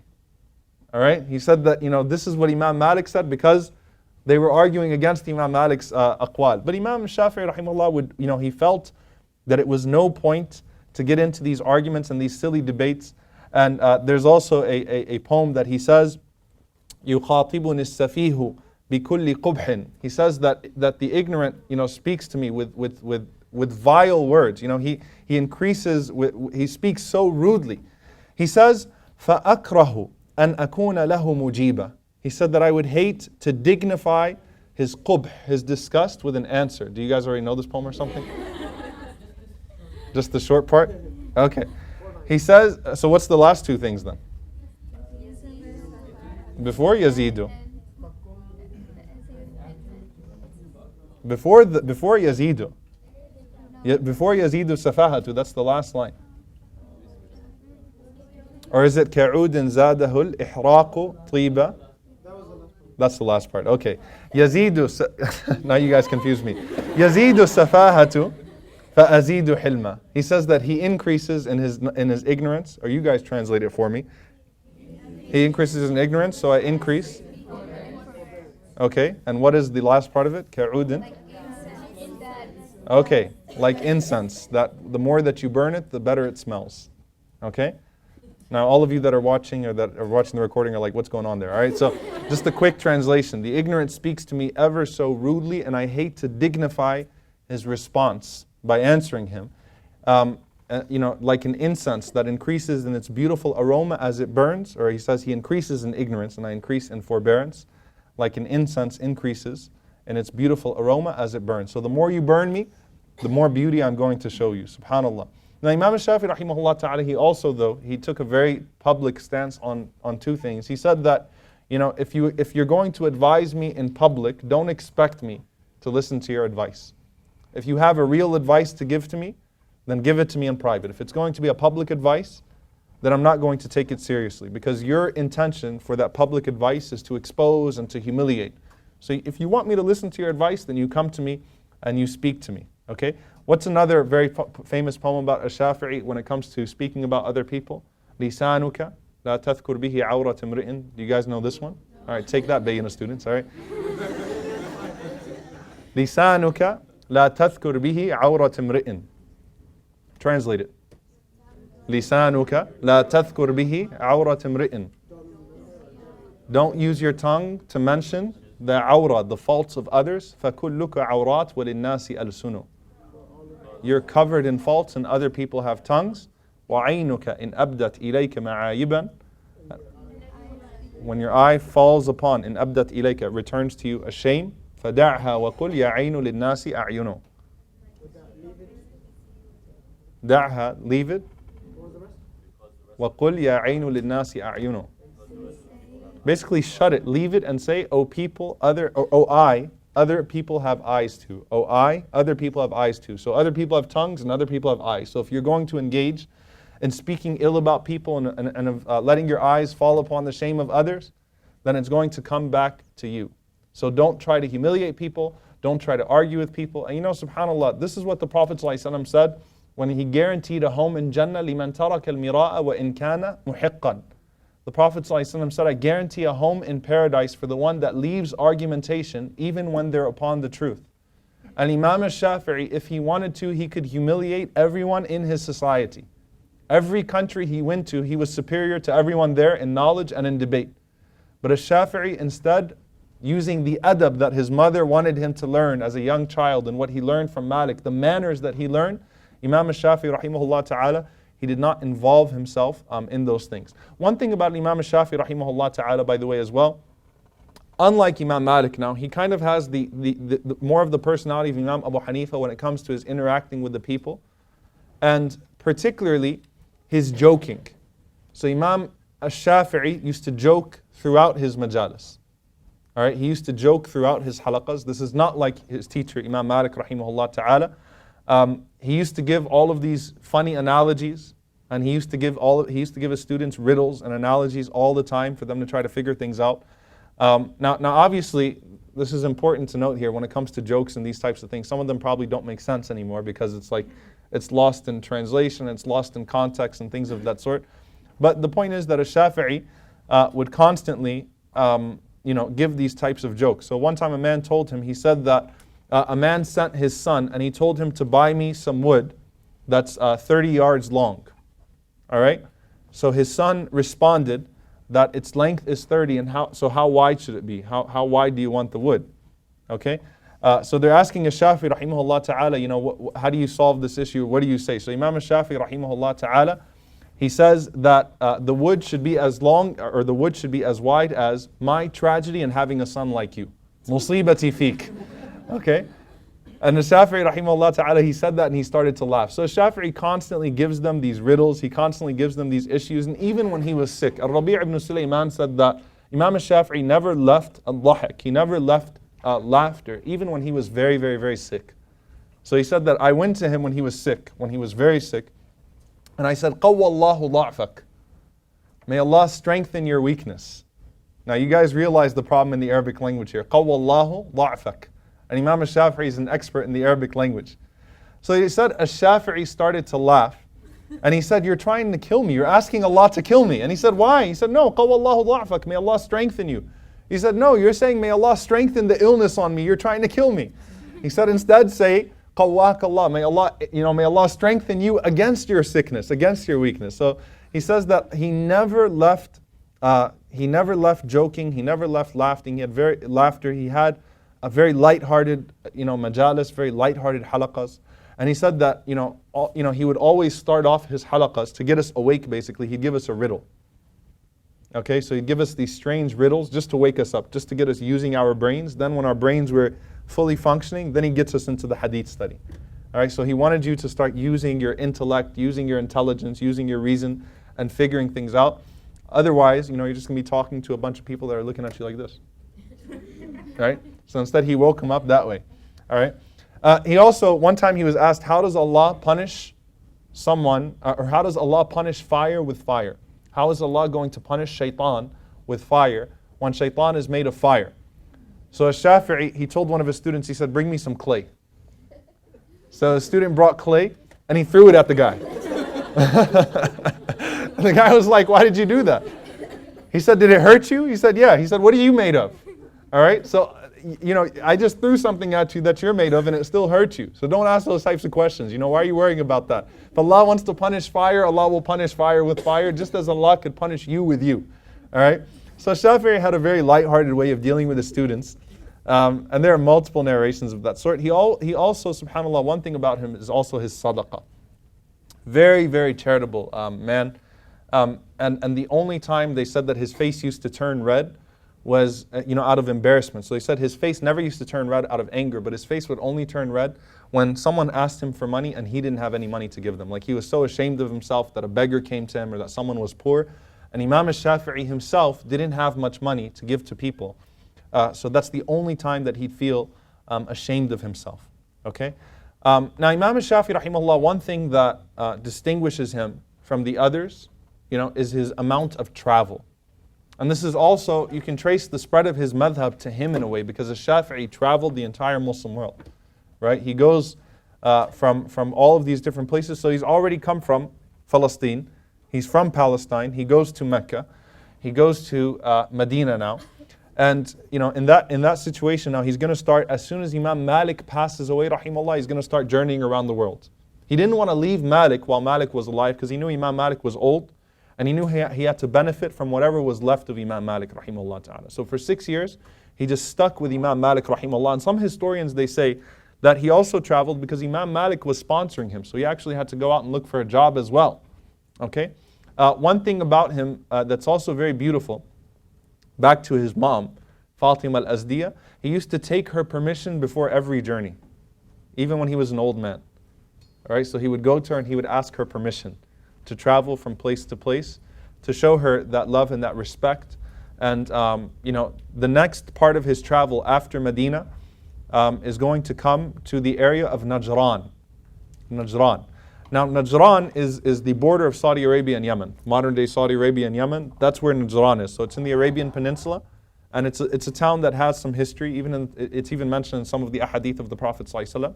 It's a Yemeni/Saudi place today. All right, it's right on the border. And he was appointed as a judge there, because basically now everyone knew that al-Shafi'i was leaving Medina, and at this point he'd gained prominence. He was the mufti, he was the head mufti, not the head mufti, but the assistant to the head mufti in Mecca. And then with Imam Malik rahimahullah ta'ala in Medina now, and he was known as the prize student of Imam Malik, so he's now going to accept a position as a judge, as a qadi. And that's going to be a source of income as well. So the governor of Najran, he tells him to come over. And he goes to Najran and he becomes appointed as a judge there. The thing is, Ash-Shafi'i said to him what Sahnun said in Qayrawan. Sahnun, the student of Malik, said in Tunisia, in Qayrawan. He said to him, look, if you're going to appoint me as a judge, you need to know I'm not going to do you any favors. And if someone from your family messes up, I'm going to prosecute them. So the guy said, okay, fine. The problem is that Imam Shafi'i, again, prosecuted some of his family members. Imam Shafi'i criticized his policies publicly.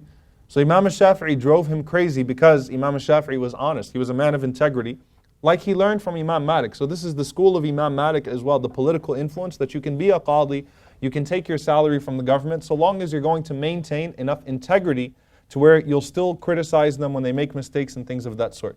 Now the oldest trick in the book, how was Imam al-Bukhari discredited? I'm going to connect some of these things to you guys. How did they discredit Imam al-Bukhari? How did al-Dhuhali discredit Imam al-Bukhari and lead to mess up his life? He accused him of belonging to a group. All right, you're gonna keep on coming to this. The oldest trick in the book.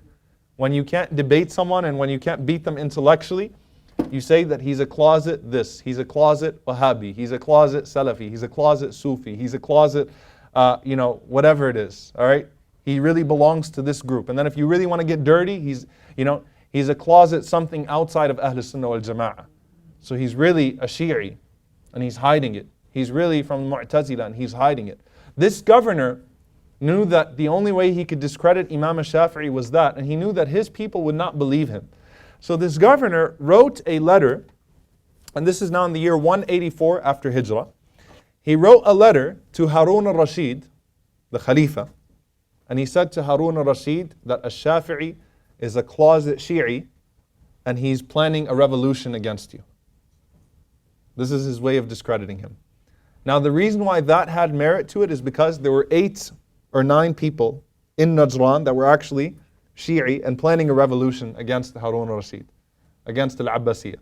Alright, now again, Harun al-Rashid was a righteous man, so he quelled almost everything just by his righteousness and gaining the respect of the Ummah, but a few people wanted to overthrow him.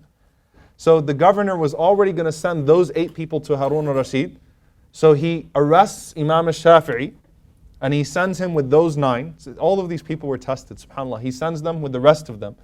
And he tells Harun al-Rashid that this man is a Shi'i and this man is trying to overthrow you. Now the reason why this also has some merit to it is that Imam al-Shafi'i is from Ahl al-Bayt, right? He's from the family of the Prophet ﷺ. And Imam al-Shafi'i used to talk about, he has poetry for his love for Ahl al-Bayt. Ahl al-Sunnah loves the family of the Prophet ﷺ, by the way. We can't let extreme groups make us extreme on the other side. We've always loved the family of the Prophet ﷺ. So there are multiple poems from Imam al-Shafi'i, even in a diwan today, where he talks about his love for Ahl al-Bayt. So he has one where he says, Al al-Nabi dhari'ati. He says that, the family of the Prophet ﷺ are dhari'ati. In essence, they're like my reason. It's very hard to translate Imam al-Shafi'i's poetry, by the way, but they're like my reason. They're my purpose for living, if you will. وَهُمْ إِلَيَّ وَسِيلَتي, and they're my connection. He says, أَرْجُ مِنْهُمْ أُؤْتَى غَدًا بِيَدِ الْيَمِينِ صَحِيفَتي. He said that I hope that I meet them on the day of judgment, holding my book in my right hand. In essence, I'm seeking, the love of Allah and the love of His Messenger ﷺ through my love for the family of the Prophet ﷺ. Okay? So all of this put together, he makes a case to Harun al-Rashid that this man is a Shi'i, he's trying to overthrow you. Harun al-Rashid has never met him because al-Shafi'i has never been to Iraq yet. Okay? So he might have met him in passing in Mecca and Medina.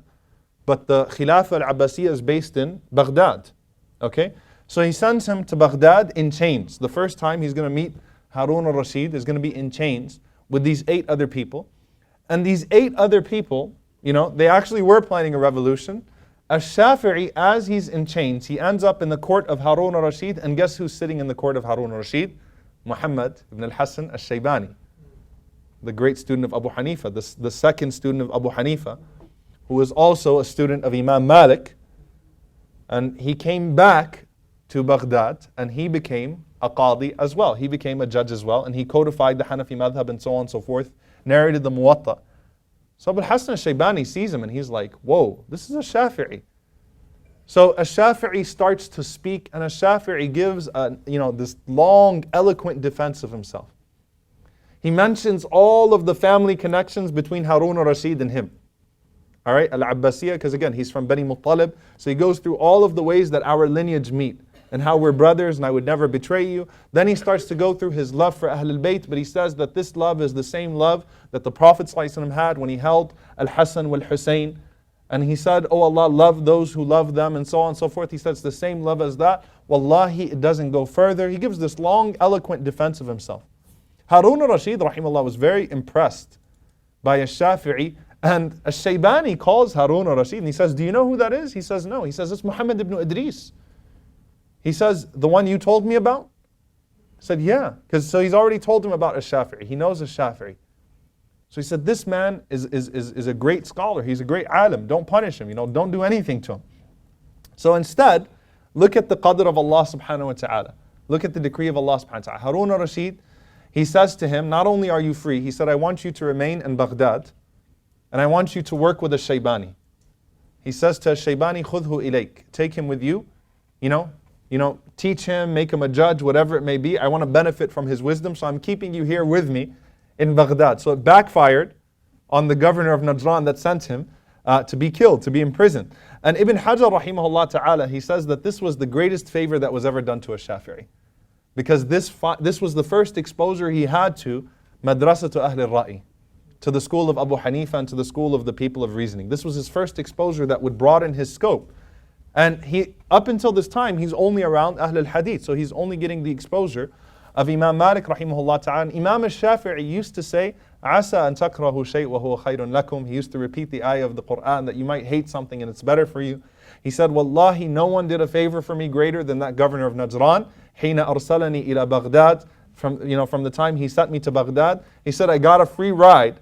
And he said, Harun al-Rashid, listen to what Harun al-Rashid said to him. Harun al-Rashid came to him and he handed him 50,000 dinars. Like you were in chains and you were about to be killed. And instead the Khalifa says, you know what, I'm not going to kill you. Here's 50,000 dinars. Go buy yourself a nice house and, settle down. And dinars are gold coins, so settle down and live dignified. But Imam al-Shafi rahimahullah ta'ala, he gave it all away. The guard that was, Harun al-Rashid's guard, he came back to Harun al-Rashid and said, Ya Amir al-Mu'mineen, all 50,000 dinars, yesterday there was a party in front of your palace. He said, why? He said, because al-Shafi'i was calling all of the beggars and he was just distributing it. He had it, he dumped out all the bags of gold coins and was telling them all to take it away. So Harun al-Rashid said, maybe he's like Malik. He's a student of Imam Malik rahimahullah, so maybe he thought this was an insult to his dignity and to, that this is some way trying to buy him off and make him friendly to the Khilaf in the beginning. So he gave the guard 50,000 dinars and said, give it to him tomorrow. So Imam al-Shafi'i, the next day the guard goes up to him and he says, this is 50,000 dinars from me. Not from Harun al-Rashid, this is from me. And Imam al-Shafi'i, he smiles and he said, I didn't accept it from Amir al-Mu'mineen. Why would I accept it from the guard of Amir al-Mu'mineen? So he said, no, I don't want it. So Shafi'i was trying to establish his dignity. He didn't want to be bought off from the beginning and then expected in a certain way. So guess which house he was going to stay in? He was actually going to move into the house of a Shaybani.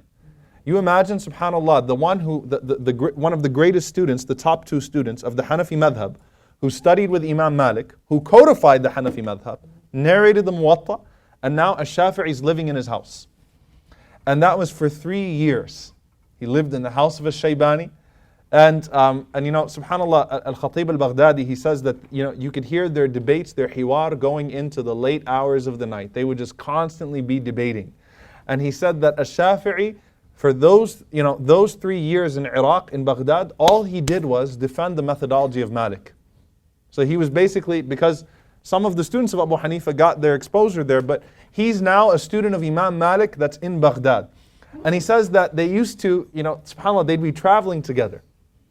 And as they were traveling together, they'd stop and they'd start to have a debate. And when they'd start to have a debate, people would see them debating and they'd call the city to listen to them. So he said people would come and listen to their public debates, Imam al-Shafi'i and Imam al-Shaybani. And he said even Harun al-Rashid, when he heard, he would come and he'd sit down and they'd all listen to them. So they used to constantly debate in a good way, right? the positions of Imam Malik, the positions of Imam Abu Hanifa, this hadith, and so on and so forth, the reasoning of it. And Shafi'i rahimahullah says that I used to write all of his knowledge, all of Shaybani's knowledge, and when Shafi'i left Baghdad, he had an entire camel that was just full of a bunch of books and papers, and they asked him what it was. He said, that's all of Shaybani's ilm. That's everything I got from Muhammad ibn al-Hasan al-Shaybani. So you're going to see the interaction now with the madhab.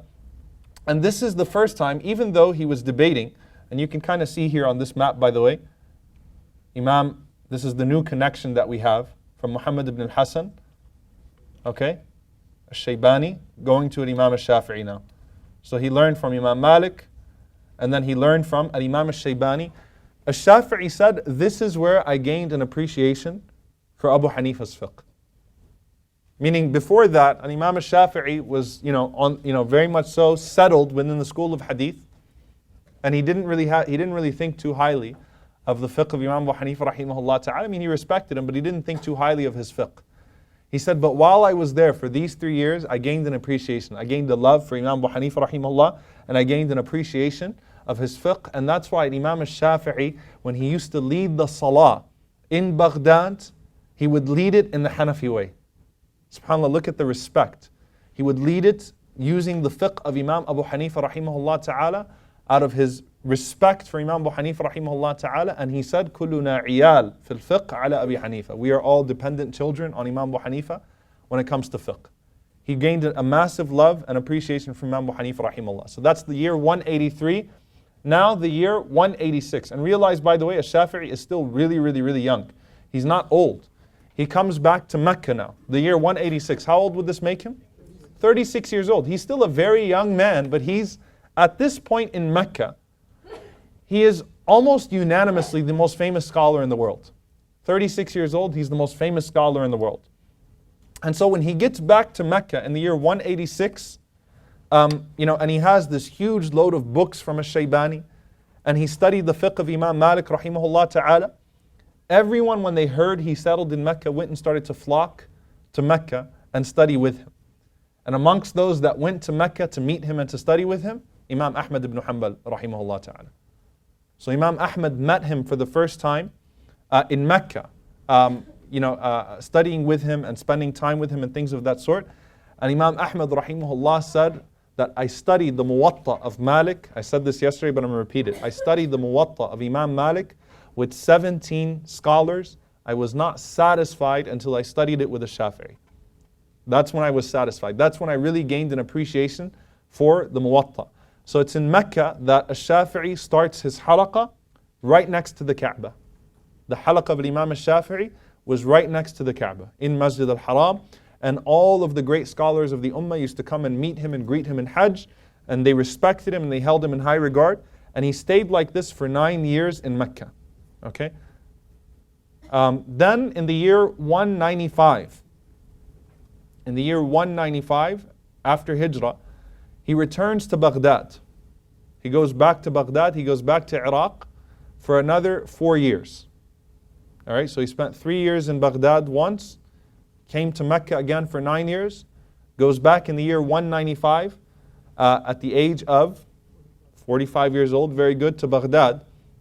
Now, unfortunately, by that time, Harun al-Rashid had passed away. And in fact, Harun al-Rashid, his son, his son assumed the Khilafah for some time. But his son was Amin. His son was Al-Amin. Harun al-Rashid had a son named Al-Amin. So the last year of those 4 years, because we said Imam al-Shafi'i stayed for 4 years this time when he went to Baghdad. So the last year of it, which is the year 198, Al-Ma'mun assumes the Khilafah. And Al-Ma'mun is the one that's going to bring about a deviant ideology into the Ummah. So Al-Ma'mun is the first one that's going to introduce, from a government level, the ideology of a group called Al-Mu'tazila. Al-Mu'tazila. And Al-Mu'tazila were the ones, they didn't believe in Qadar, so they denied divine decree. They said Allah doesn't know what's going to happen tomorrow. All right? And they also said that the Quran is makhlooq. They said the Quran is created. Allah Azza wa Jal doesn't speak. It's not kalamullah. It's just a creation of Allah subhanahu wa ta'ala.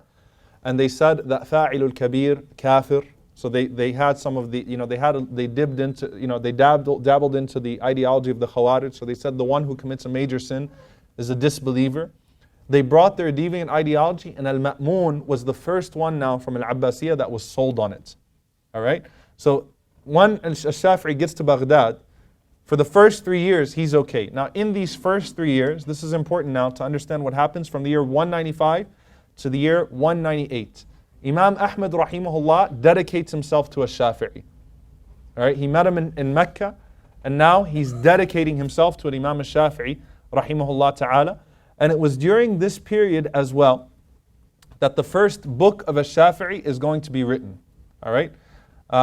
Essentially, there was a great scholar by the name of Abdurrahman ibn Mahdi, and he asked Imam Shafi rahimahullah, he was a scholar of hadith, he said, can you write a book that explains the laws of the Quran, the Sunnah, Ijma', Qiyas, the consensus of the scholars, reasoning, An-Naskh wal-Mansukh, abrogation, how that works, a takhsis versus al-am. We talked about Imam Abu Hanifa's madhab on specific injunctions versus general injunctions.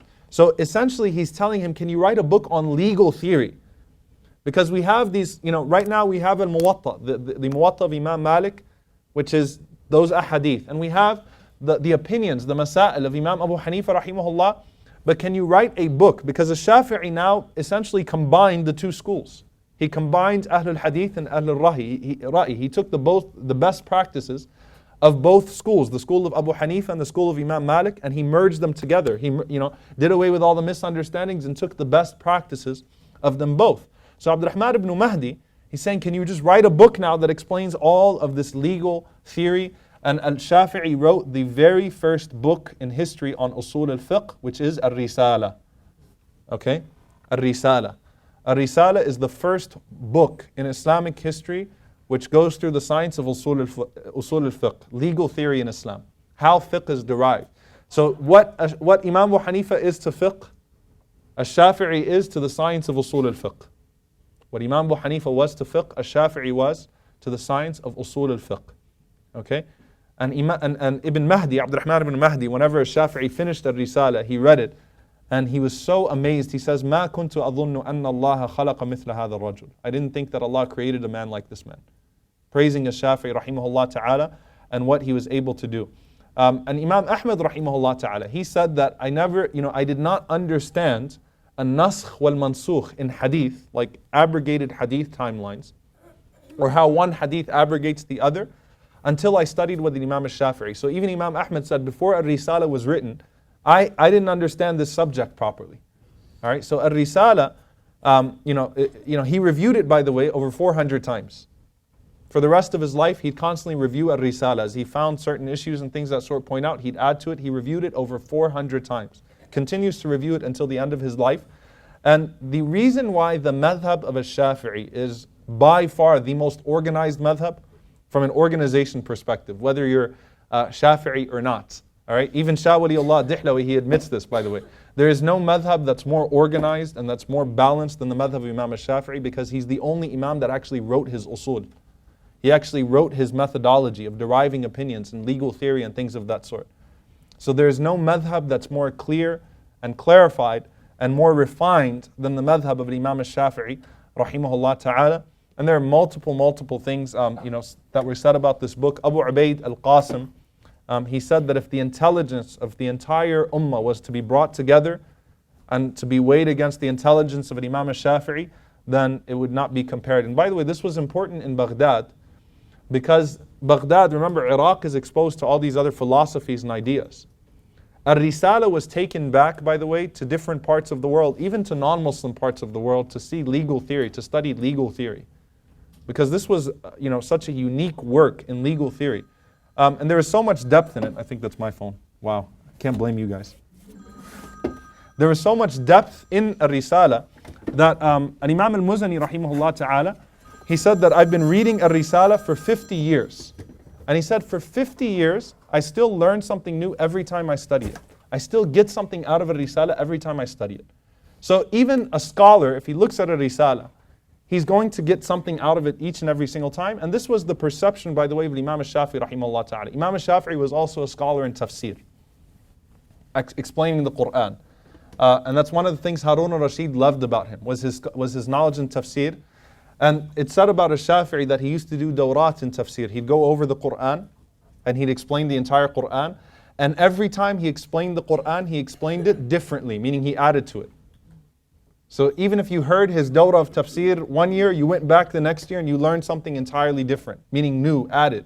And Shafi'i was asked why. He said, because every time I read the words of Allah subhanahu wa ta'ala, I learn something new. So it's not like I'm leaving things out, that you can read the same surah over and over again, and it's still going to benefit you, it's still going to be beloved to you, and it's still going to give you a new level of depth and perception, no matter how many times you've read it. So this puts Shafi'i now in a position where, he's extensively studied the Arabic language, he's extensively studied poetry, he's extensively studied literature, he's mastered the Quran, he's mastered hadith, he's mastered the fiqh of Imam Abu Hanifa, he's mastered the fiqh of Imam Malik rahimahullah ta'ala. So he gets to a point now in his life where he's unanimously accepted by all of the scholars of all the different schools. And that's something that he was able to attain that really no one else was able to attain. Meaning all of the scholars would benefit from Shafi'i. Essentially, they saw him as reformers in their own madhab. You had the jealous guys and things of that sort, the people that would try to make things up about him and would debate with him. But he was able to take the knowledge of so many of these different people and develop his intellect and so on and so forth, and develop the ummah. And Imam Ahmad rahimahullah ta'ala, he said that the scholars of hadith, they criticized Imam Ahmad. Why? Because Imam Ahmad all of a sudden started to just go to the circles of Shafi'i. So the Shaykh of al-Bukhari, Ishaq ibn Rahaway, and Sufyan ibn Uyayna, and so on and so forth, they're like, why are you spending so much time with these people, of fiqh? Why are you leaving al-hadith? And Imam Ahmad rahimahullah, he said to them, look, if you miss a hadith that has a shorter chain, then you'll find it sahih with a longer chain. Meaning I can miss out on some of these majalis of hadith. He said, but if you don't listen to the reasoning of a Shafi'i, the way he reasons through things, you will never be able to find it anywhere else. Meaning I might miss a circle of hadith, and then those hadith will be read somewhere else, and maybe I'll get an added chain to it. Maybe a student who is sitting in that halaqah will be the narrator of that hadith, and there's a longer chain. But he said the fiqh of a Shafi'i, the way a Shafi'i is able to reason through things, you will never find it in any other human being. And subhanAllah, they say that the ulama are those that can truly recognize the ulama. So it was Imam Ahmad rahimahullah ta'ala who recognized him in that point. When al-Ma'mun started, I know you guys need a break, sorry. Let me just go ahead and get to the next part of his life, and I'll just leave you guys on that for a break. When al-Ma'mun took power, al-Ma'mun was the one that brought that deviant ideology in the last year of Shafi'i's life. Shafi'i was 49 years old. He had written a book with his fatawa as well in Iraq that was called Al-Hujjah. Al-Hujjah. So he wrote his opinions in Iraq. He wrote Al-Risala. He attained a very high position. Imam Ahmad rahimahullah was an up-and-coming scholar, and he was a student of Shafi'i. So Shafi'i sees this fitna growing. And Shafi'i rahimahullah ta'ala decides to make the last move of his life, which is a move to Egypt. He decides to move to Misr, to Egypt. Why did he do that? Because Shafi'i, there are several reasons. Al-Ma'mun came to him and offered him the position of Qadi. And he knew what that meant. It happened with Abu Hanifa, it happened with Malik, it happened with everyone. That when a deviant Khalifa comes to you and offers you that position, he's trying to validate himself. And if you don't give him that validation, then he's going to torture you. So Shafi'i knew that the next step after Al-Ma'mun offered him this huge position of Qadi al-Quda, he knew that things were going to get nasty and they were going to get bad. And he also, knew that Imam Ahmad rahimahullah was capable of taking care of Iraq. So he even said to Imam Ahmad, I've left Iraq to you. Meaning Imam Ahmad was capable, and that's what a great testimony from someone like a Shafi'i now. Again, firasa. Imam Malik sees it in a Shafi'i sees it in Ahmad and says, I'm satisfied with you being the Imam here in Iraq. I'm satisfied with leaving Iraq to you now. So he sees that, instead of staying here and going through the fitna that's about to blow up, he said, I'm going to leave. And Shafi'i was very troubled by it. You know, I told you he used to present these riddles in the beginning of his class and so on and so forth. So in the beginning of his class, he said, which ayah in the Quran is an arrow through the heart of the oppressor and is relief in the heart of the oppressed? And they said, which one? He says, وَمَا كَانَ رَبُّكَ نَسِيًّا. Your Lord never forgets. Allah never forgets. That's the last thing he leaves the people of Iraq with. And Imam al-Shafi rahimahullah ta'ala, he takes off to Egypt. And he says, and this is a very beautiful word, very beautiful. This is a very beautiful poem. He says, قَدْ أَصْبَحَتْ نَفْسِي تَتُوقُ إِلَى مِصْرَ وَمِن دُونِهَا قَطْعُ الْمَهَامَةِ وَالْقَفْرِ. He says that, I made my way out. My nafs started to tell me, I inclined within myself to go to Egypt, even though I'm going to have to go through all these valleys, and it's a difficult journey from Iraq to Egypt. It's not like a journey from, Medina to Iraq and things of that sort. This is going to be a very long and difficult journey. He says, فَوَاللَّهِ مَا أَدْرِي أَلِ الْفَوْزِ وَالْغِنَى أُسَاقُ إِلَيْهَا أَمْ أُسَاقُ إِلَى قَبْرِ. He said, so by Allah, I don't know if Allah is taking me to a place that's going to make me wealthier and that's going to give me more success, or if Allah is taking me to my grave. And the answer is it was both. SubhanAllah, this is the place where Imam al-Shafi'i is going to refine his ideas and perfect them and successfully get exposure to all of the different madhahib, all of the different great minds in the ummah. He also becomes very wealthy and very successful in Egypt, and this is also the place that he's going to die. So Imam al-Shafi'i sets off to Egypt, and I think I'll give you guys a break here now, and we'll talk about his time in Egypt, and we'll talk about his teachers and his students and his madhab after the break, inshallah. How long do you guys need? 25 minutes? لا حول ولا قوة إلا بالله. I would tell you what Imam Malik told Imam al-Shafi'i, but that سيكون لك شأن, but I'm not Imam Malik, so I can't tell you that, and you're not a Shafi'i either. So what do you guys think? 15? You always have 15 minutes? Okay, good. So we'll make it 15 minutes, inshallah ta'ala. Al-aada muhakkama. 15 minutes, inshallah ta'ala, and we'll come back. So that's going to be 10:07. What is it? 10:07. 10:07. Okay.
Okay, Assalamu alaikum wa rahmatullahi wa barakatuh. Bismillah ar-Rahman ar-Rahim, alhamdulillahi rabbil alameen, wa salatu wa salamu ala rasulihi al-kareem, wa ala alihi wa sahbihi ajma'een. So now we move to Egypt now, to Misr. And we said that, what year is this? What year is this? 199. Okay, because we said Al-Ma'mun took power at 198. And this was a Shafi'i's methodology that he wanted to avoid this nonsense that was about to take place. Now someone might say, was that a cop-out? Was he avoiding the fitna altogether? Actually, one of the reasons why a Shafi'i goes to Egypt as well is because the people in Egypt are not buying into this nonsense and they're far away from Al-Ma'mun. So they're not falling for it. They're not getting into Al-Mu'tazila and to these things. Al-Ma'mun was very harsh on the people in Iraq in particular, because that's where the home base is.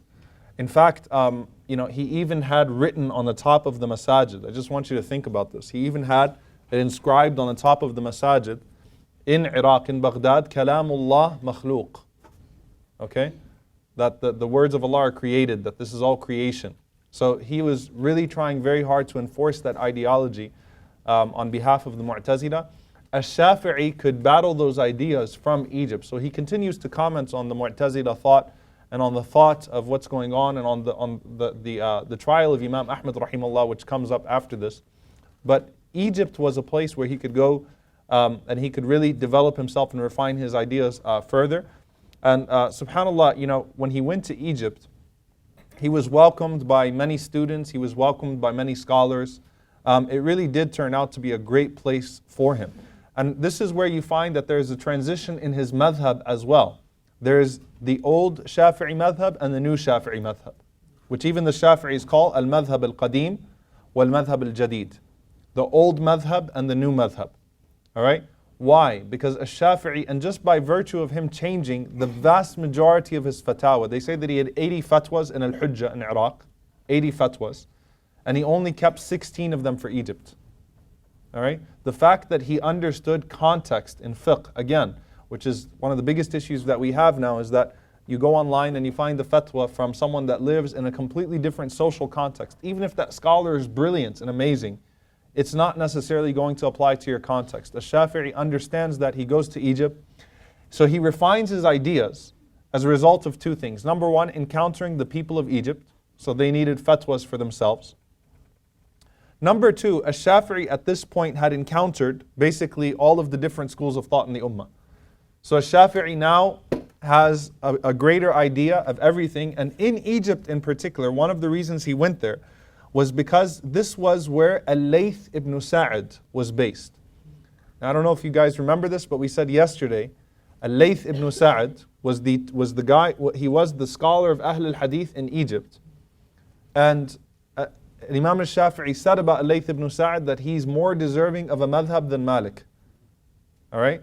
So Al-Layth ibn Sa'd is an incredibly knowledgeable scholar of hadith, but because maybe Egypt was a little bit disconnected as opposed to where everything was going on, inside Al-Hijaz and Iraq, that could be the reason why his madhab never gained traction and so on and so forth.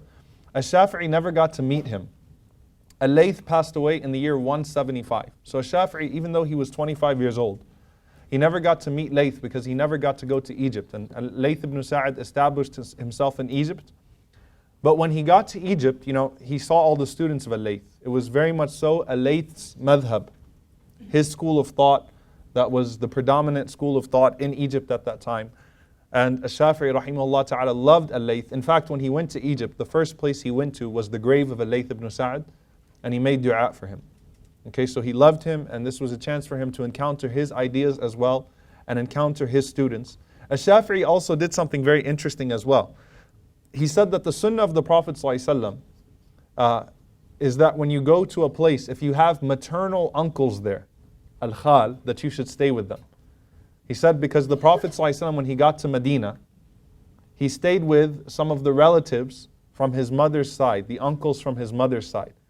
So Shafi'i said, if you can, when he says maternal uncles, he means it in the extended sense, al-khal in the extended sense, right? The relatives from your mother's side, your maternal relatives. Shafi'i had some relatives from his mother's side that were in Egypt. So he found out who they were and he stayed with them to follow that sunnah of the Prophet ﷺ. to stay with some of the mother's relatives. So he gets there, and he goes to the grave of Al-Layth. He makes dua for him, and he assumes the place. SubhanAllah, it was just natural. He assumes the place that Al-Layth used to teach from. Even though this is now 24 years later, Shafi'i is going to assume the position that Al-Layth had in Egypt, and that was that he was going to teach in the masjid of Amr ibn al-As, the main masjid in Egypt. You can see it up there on the screen. This is the masjid of Amr ibn al-As. This is and it was established obviously because Amr ibn al-As radiallahu anhu was the one who conquered Egypt in the time of Umar ibn al-Khattab radiallahu anhu. This right here is the first masjid in Africa. All right, this is the first masjid in Africa. It's the masjid that, and yes, Egypt's part of Africa. For those of you that try to deny that, all right. But it's the first masjid there, and so it was assumed that this was the primary masjid. This was the masjid where the greatest scholar was going to teach from. And so Shafi'i rahimahullah ta'ala, he assumed that position. That's an internal view, and these are external shots of Masjid Amr ibn As. Until now it's there. It's a very beautiful masjid. You know the picture of Malcolm X rahimahullah making dua? Same masjid, subhanallah. So these are shots of Masjid Amr ibn As. And so he starts to teach there, and again, his madhab now had grown, it had advanced. And he writes a new work which is called Kitab al-Umm. Kitab al-Umm. So this is going to be his fatawa and his opinions. And he revises al-Risala once again in Egypt for a final time. His legal theory, he refines his thought in that. And he writes Kitab al-Umm, and these become the two famous works in the Shafi'i madhab that were written by Imam al-Shafi'i himself. Okay? So also in Egypt, by the way, and this is perhaps, this is like one of my favorite things about Egypt. He meets one of his favorite teachers, and she is a woman. One of al-Shafi'i's greatest teachers, he considered her from his top 5 teachers, was actually a woman by the name of Nafisa bint al-Hasan. Nafisa bint al-Hasan. Okay? Nafisa bint al-Hasan, rahimahullah, may Allah have mercy on her. She was the daughter-in-law, so you can see there's some rich history here. She's the daughter-in-law of an Imam Ja'far al-Sadiq. All right, she's married to the son of Ja'far al-Sadiq, whose name is Ishaq. So she's the daughter-in-law of Ja'far al-Sadiq. She's the granddaughter of Al-Hasan ibn Ali. So she's the great-great-granddaughter of Rasulullah sallallahu alaihi wasallam. She was born in Mecca. And eventually they moved to Egypt. Her family moved to Egypt. She was a master of fiqh and she was a master of hadith, which is why Shafi'i was attracted to her ideology, because she'd mastered the two sciences. Back then you have to understand that there was almost a division. You either master fiqh or you master hadith. Okay? She mastered both sciences. She became an authority in both fiqh and hadith. So Shafi'i considered her one of the most knowledgeable ones of her time. Plus, she was known for her zuhd. She was an ascetic, a worshipper, a abida. She was known for her righteousness. And Imam Ibn Kathir, rahimahullah, says in Al-Bidayah wa Nihaya, he says that she was the most charitable person in Egypt. And she especially used to donate to those with special needs. Okay? Shameless plug-in Muhsin. All right? She especially used to take care of people with special needs. So Ibn Kathir, rahimahullah, says this was a charitable woman. She made Hajj over 30 times. And Shafi'i knew about her. And when Shafi'i got to Egypt, he immediately dedicated himself to her majalis and to her halaqat. And Shafi'i used to visit her house every day and used to ask her questions. Shafi'i reviewed both al-Umm and al-Risala with her. I mean, this woman is no joke, all right? She's not just a lady that teaches some tajweed on this. No, she is, not that a lady that teaches tajweed would be a joke, by the way. I'm not saying that. I just need to make that very clear. Tajweed is awesome. Tajweed is important. Quran. I'm saying that she wasn't just considered like someone that's going to just teach a little bit of Quran. She is a master muhadditha, a master of hadith, a master of fiqh. Okay, and Shafi rahimahullah goes to her, and subhanallah, we're going to see that she comes up in the time of his death. By the way, so he took from all the scholars of Egypt, all the scholars of Mecca, all the scholars of Medina. Okay? He took from all of the scholars of Iraq, all of the scholars of Yemen when he was in Najran. So he encountered each and every single school of thought in the Ummah. And this is what makes him the person that he is. That he developed an understanding, a tolerance, and he merged the best practices of all of these schools of thought. And then of course his students. Okay? Imam Ahmad rahimahullah ta'ala is his greatest student. And he used to say, Imam Ahmad said about Shafi'i, الناس عيال على فقه الشافعي. The same thing that Shafi'i said about Abu Hanifa, Ahmad said about him, that everyone is a dependent child on a Shafi'i when it comes to fiqh. Abdullah ibn Ahmad, the son of Ahmad ibn Hanbal, he said that my father used to constantly make dua for a Shafi'i. Like I'd always hear Imam Ahmad making dua for a Shafi'i. So he said, I asked him, why do you keep making dua for him? And listen to what he says. He says, Ash-Shafi'i, that Imam Ash-Shafi'i, كَالشَّمْسِ لِلدُّنْيَا وَكَالْعَافِيَةُ لِلنَّاسِ. Ash-Shafi'i is like the sun. What he means to the world is like what the sun means to the earth and what health means to people. فَانظُرْ هَلْ لِهَذَيْنِ مِنْ خَلَفٍ أَوْ مِنْهُمَا عَوَضٍ. If these two things are taken away from people, if the sun is taken away from the earth, is there any hope for it? Will it ever be restored? And if health is taken away from you, essentially you die. Can it be restored? So he's saying that this is what Ash-Shafi'i means to the world. So this is when Ash-Shafi'i was still alive. Imam Ahmad rahimahullah used to constantly make dua for him. And Imam Ahmad rahimahullah said, anyone who owns a pen or an ink pot has the favor of a Shafi'i on his back. Meaning a Shafi'i gets the reward of anyone that's ever owned a pen or an ink pot after him because of what he contributed to knowledge. Then you have another student by the name of Ismail ibn Yahya al-Muzani. And Imam Ismail ibn Yahya al-Muzani. Al-Imam al-Muzani is a fascinating character. He drove a Shafi'i crazy because he was like a Shafi'i. Alright? In the sense that his debating skills, his brain, his knowledge, the things that he'd come up with, subhanAllah, the man was a genius. And a Shafi'i recognized that about him. And the way he meets a Shafi'i, by the way, is he comes to a Shafi'i in the masjid and he says to him, prove to me that ijma' exists. That consensus of the scholars is an asl in the religion. Because it was just generally accepted that ijma', لا تجتمع أمتي على ضلالة, that the ummah does not agree upon something that's wrong. That ijma' is part of the usul, that if the companions agreed upon something, then it was to be taken, it was law. No one had ever debated that before. Al-Muzani said, no, I need you to prove it to me from legal theory. So Shafi'i was like, who asked that question, right? Who even asked that? So Shafi'i went and prepared this long research to answer Al-Muzani. Al-Muzani said, that's good, now can I be your student? So Shafi'i said, fine, you can be my student. So he took him in, and subhanAllah, this is, by the way, the beauty of it, when you look at a Shafi'i, he was much younger than most of his students. Right? It shows you, subhanAllah, that the humility of the people. They had a kid that didn't reach puberty teaching 50-year-olds and 60-year-olds in the haram. And people dedicated themselves as his students when he was still in his 20s, when he was still in his 30s. He had students that were 70, 80 years old. All right? Most of his students were significantly older than him. And Shafi'i, he said about Al-Imam Al-Muzani, he says, لَوْ نَاظَرَ الشَّيْطَانِ لَغَلَبَهُ. If he was to debate with the shaitan, he would beat the shaitan in a debate. I mean, this guy's special. He liked him. So he spent his time, he dedicated himself to teaching Al-Imam Al-Muzani, rahimahullah ta'ala. He took with him to Egypt, he took with him two students. Where are those two students? Right down the line, I think I lost it. One of them was Rabi' ibn Suleiman, the one who told him, قَوَّ اللَّهُ ضَعْفَكَ, may Allah increase your weakness. Okay, Rabi' ibn Suleiman and Abdullah ibn Zubayr al-Humaydi. Al-Imam al-Humaydi and Al-Imam Rabi' ibn Suleiman, in essence, he took them with him from Iraq to Egypt, so he invested his time in them as well. Now the problem was again, at this point now, the fanatical attachments that people are gaining to their imams is growing. Okay? And Imam al-Shafi'i, rahimahullah, as we said, he's constantly beating everyone in debates, right? His madhab is proving to be superior, his knowledge is proving to be superior, and he wrote a lot, he wrote extensively. Al-Shafi'i actually wrote over 100 books.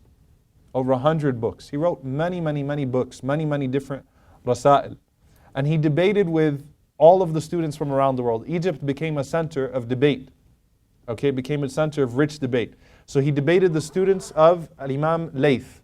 He debated the students of Imam Malik now, because Al-Shafi'i had sort of merged the principles of Abu Hanifa into the school of Malik. he always seemed to consider himself a Maliki to some extent, right? He always called himself a student and adherent of Imam Malik, but he disagreed with Imam Malik on some things. He debated the students of Imam al-Awza'i from Ash-Sham. The students of al-Awza'i made their way to Egypt just to debate Ash-Shafi'i. Okay? He debated the students of Sufyan al-Thawri. He debated the students of Abu Hanifa. He continued his debates with them. So basically all the other scholars or all the other students of the other madhahib had an issue with him because he was just so brilliant. He was a genius. And particularly those that disliked him the most were the fanatical followers of Imam Malik rahimahullah. Right? Al-Muta'assibin fi madhab Imam Malik. Why? Because they sort of viewed him as a sellout. Okay? They viewed him as a sellout. Like you used to, kuntu tunasiru madhab Malik. You used to defend the madhab of Malik everywhere you went. And he continued to do so. He defended his teacher. He loved Imam Malik rahimahullah. But Ash-Shafi'i, even when Malik was alive, was able to disagree with him. They used to have those discussions, even though Ash-Shafi'i was the young student. So they called him a sellout. They called him names. Okay? And particularly Ash-Shafi'i wrote a book where he illustrated the things he disagreed with Imam Malik with. Now he did that with everyone. But with Imam Malik, it was like, how dare you write about your disagreements with Imam Malik? So he listed some things. And Ash-Shafi'i, he says that I prayed istikhara for an entire year before I released that work, because I knew that it was going to cause some tension. Even though the first page of it is just, or the first portion of it is just praising Imam Malik and how much more knowledgeable Imam Malik was him and that this is his humble student. وَقَالَ الشَّيْخ وَقَالَ الْأُسْتَاذ وَقَالَ الْعَالِمِ.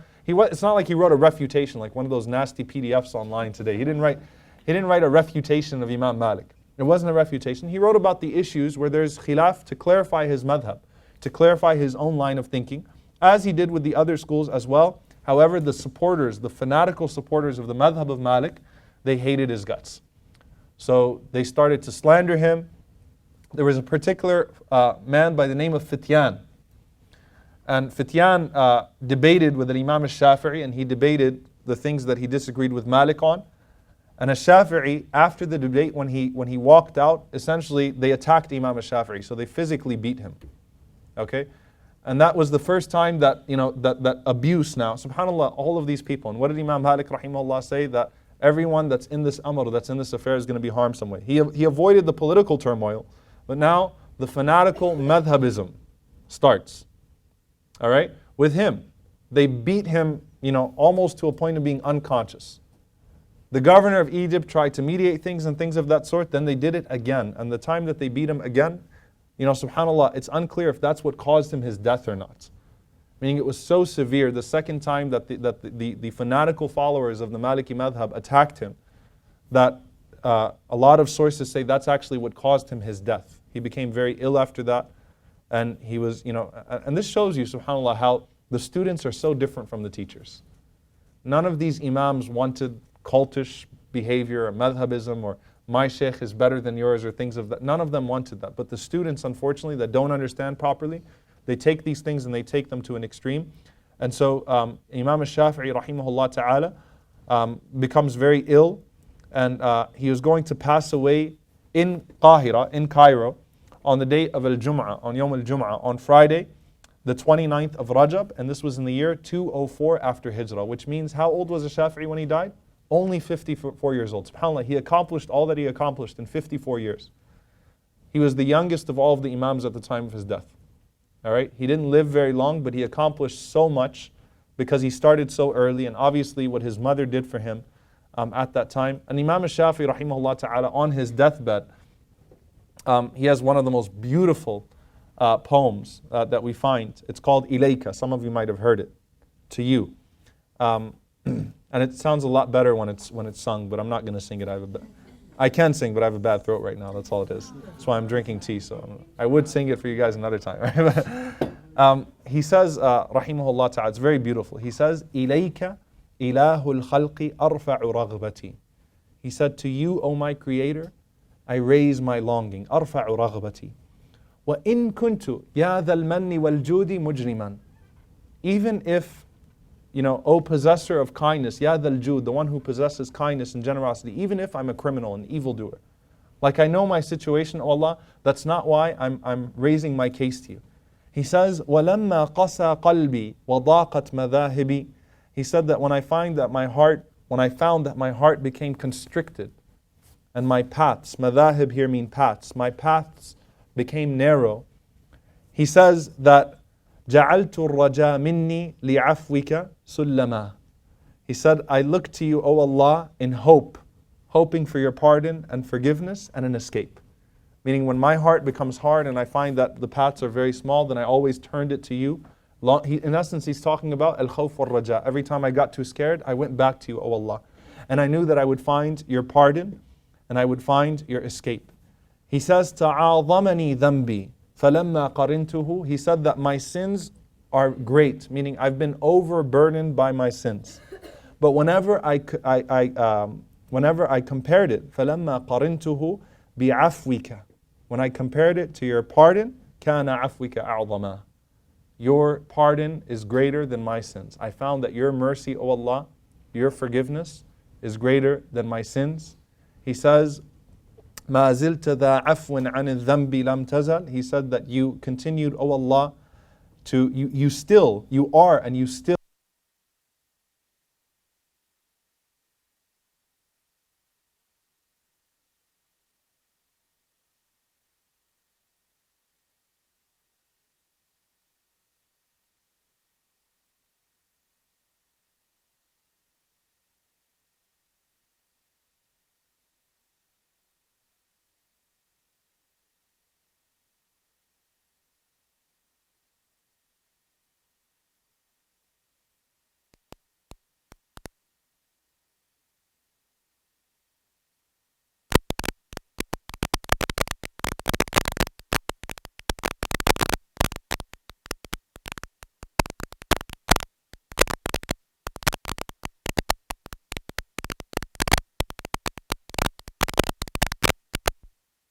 Okay. So, we're back on. And Imam Shafi rahimahullah ta'ala, he said, so let's repeat it together. He said, إِلَيْكَ إِلَهُ الْخَلْقِ أَرْفَعُ رَغْبَتِي وَإِن كُنْتُ يَا ذَا الْمَنِّ وَالْجُودِ مُجْرِمًا. So he said, to you, O my Creator, I raise my longing, even if I find myself, O possessor of kindness and generosity, to be an evildoer and a criminal. وَلَمَّا قَسَى قَلْبِي وَضَاقَتْ مَذَاهِبِي. And when my heart became constricted and my paths became narrow, جَعَلْتُ الرَّجَاءَ مِنِّي لِعَفْوِكَ سُلَّمًا. That I took my hope in your pardon and your forgiveness as an opening and as an escape.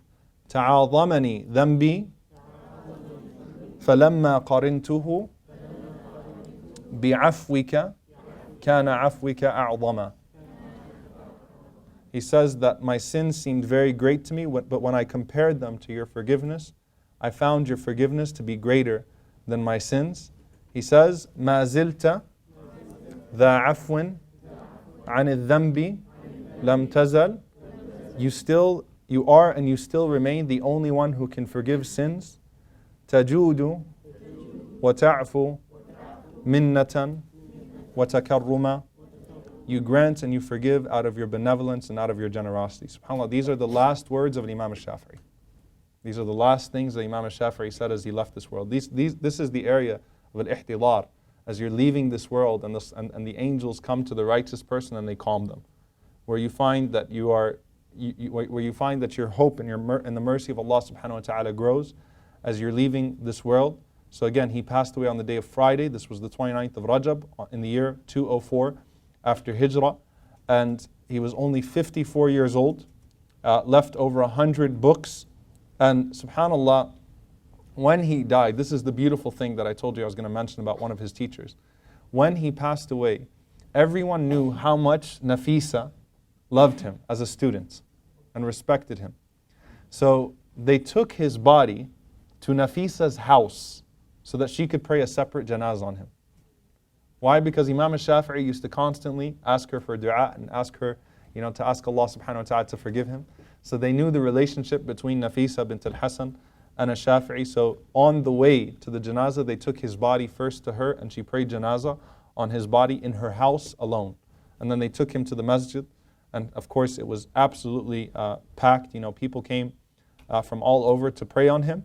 And subhanAllah, the beautiful thing, by the way, is that his whole life, when he got to Egypt, his greatest regret was that he never got to meet an Imam Layth. So they buried him right next to an Imam Layth. So the grave of a Shafi'i is actually next to Imam Layth. It's right around Masjid Amr bin As radiallahu ta'ala anhu. He's buried over here. Okay, right outside the masjid essentially, where Imam Layth was buried as well. One of the things that's said about him, and Imam al-Nawawi rahimahullah ta'ala, one of the greatest Shafi'is of all time was Imam al-Nawawi rahimahullah ta'ala. He said that a Shafi'i used to carry a stick all the time. And people used to say to him, why do you carry a stick when you're healthy and you're not ill and you're not ailing? And he said to remember that we're only travelers in this world. So a Shafi'i always kept the sticks to sort of remember that I'm traveling in this world and that death is coming up. And Allah subhanahu wa ta'ala blessed him, to have touched the world the way that he did, only to achieve all of this by the age of 54 years old, rahimahullah ta'ala. Now what is his madhab? And as I said, there is absolutely no doubt that a Shafi'i's madhab is the most organized and balanced out of all four of the madhabs. There's no disputing that. Even if you don't belong to the Shafi'i madhab, you have to give him that. What were his usul? Obviously, the Quran and the Sunnah, just like Imam Malik. First he looks to the Quran and he looks to the authentic ahadith. So like Imam Malik, he will accept even a single chain of narration. Unlike Imam Abu Hanifa rahimahullah, who needed a hadith to be mutawatir, to be widely narrated to accept it, a Shafi'i will accept any authentic hadith before any form of reasoning. And it's on the same level in legislation as the Quran. So he viewed the Quran and the Sunnah the same way as Imam Malik rahimahullah ta'ala. Now, by the time a Shafi'i takes over, a Shafi'i sees that Medina now has been exposed to different ideas and things of that sort. So he didn't take the position of Malik on A'mal Ahl al-Madina, on the actions of the people of Medina, because different fiqh had come into Medina by that time. And it wasn't necessarily that they're going to be on the same thing that the Prophet ﷺ left behind. So he didn't necessarily take that. So instead he took Al-Quran was Sunnah. He would not oppose the saying of a companion. Okay, so the ijma' of the companions, the consensus of the companions, and then looking at the individual opinions of the companions, like Abu Hanifa, he will choose which one of them that he sees fit. And he liked the madhab of Ibn Abbas because he was from Mecca. His original fiqhi upbringing was the fiqh of Ibn Abbas radiallahu ta'ala anhu in Mecca. Unlike Imam Malik, he considered qiyas, so he did qiyas. He did analogy, he drew analogies. So he was able to take, if you will, the reliance on hadith from the madhab of Malik, but then to expand on the reasoning that Abu Hanifa rahimahullah ta'ala used to. So he used qiyas as a source of legislation, but he didn't go as far with the hypotheticals. So he also had his criticisms of going too far into the hypotheticals and instead using qiyas when it's necessary to use. He disregarded from the school of Abu Hanifa al-istihsan. So he said Imam Abu Hanifa rahimahullah mentioning that a person can choose, a scholar can choose even over qiyas to go with what his heart feels if he doesn't find the established proofs in the Quran and the Sunnah and so on and so forth. So he also didn't accept that. And Imam al-Shafi'i heavily criticized it. He even called it an innovation. So this was a point of contention between him and the Hanafis. But they still loved each other. That's the point here, that they had these very tense debates and they had these contentions with each other's methodologies. But al-Shafi'i was still admired by al-Shaybani and so on and so forth. And they still respected one another. As everyone has their famous opinions and things of that sort, I think probably the most famous opinion of al-Shafi'i rahimahullah ta'ala is al-Qunut in Fajr Salah. Right? That if you go to any country where the Shafi'i madhab has taken over, or if you go to the Shafi'i villages, you'll find that they do qunut in every Salatul Fajr. Obviously, this is something that was narrated by the Prophet ﷺ. However, the other schools don't see it as, they would also see it as an innovation to do it every single Fajr.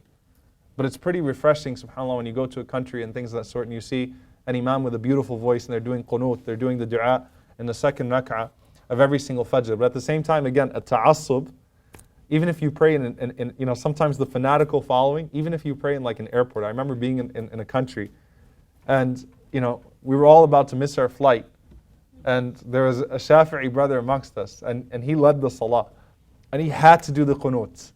And like our flight was a matter of 30 seconds, and he even sped through like Qul Huwallahu Ahad and Qul A'udhu Birabbil Falaq in the salah, but he had to do the qunut. So a lot of times holding on to these things is what becomes an issue, but that was one of his famous opinions, rahimahullah ta'ala, which was the qunut in al-Fajr. So the books in al-Shafi'i madhab, obviously you have you have al-Risala, which we talked about, and then you have what al-Imam al-Muzani wrote. Okay, and this is beautiful. Imam al-Muzani basically summarized all of the books of al-Shafi'i. We said he wrote over 100 books. Al-Muzani wrote something that's called al-Mukhtasar, the summary, and he summarized all of Shafi'i's opinions, all of his madhabs, classing this as al-Madhab al-Qadim, al-Madhab al-Jadid. This is what he used to say in Iraq. This is what he started to say in Egypt, and so on and so forth. This is what he said towards the end of his life. So you'll find this terminology in the Shafi'i madhab, the old madhab of Shafi'i and the new madhab of a Shafi'i. Also, obviously, you find Imam al-Nawawi, rahimahullah ta'ala, wrote greatly in the Shafi'i madhab. And Imam al-Nawawi is one of the most prized students, obviously. Imam al-Nawawi is perhaps like the most productive scholar in history, right? And he wrote about the fiqh of Imam al-Shafi'i. He wrote a book called Al-Maqasid. So somewhat on the legal theory of Imam al-Shafi'i, rahimahullah ta'ala. And he wrote Rawdat al-Talibin also. And then you find, by the way, that there are multiple writings where they brought the Shafi'i madhab into the explanation of hadith. So Imam al-Nawawi obviously explains a hadith as well. He does a sharh of Sahih Muslim, and he mentions some of the things that a Shafi'i opined on, the opinions of a Shafi'i on these different ahadith. And Imam al-Ghazali was also a Shafi'i. So al-Ghazali also contributed to the spread of the Shafi'i madhab later on. And Imam Ibn Hajar, rahimahullah, the author of Fath al-Bari, is a Shafi'i.